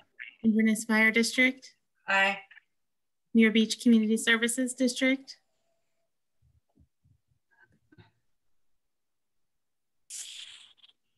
Muir Beach Community Services District. I'm not seeing them on the screen anymore. Okay, thank you.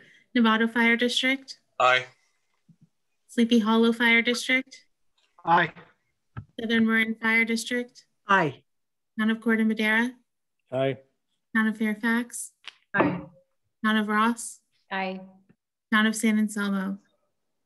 Aye. The motion passes. Excellent. Thank you, board. Let's move on to informational items. Does any staff have any additional informational items to present today? Staff does not. Okay, thank you, Mark. Item 11, board members, do you have any requests for future agenda items? And Sashi, I see you have your hand up. Oh, I have an information item just about the LAFCO workshop. In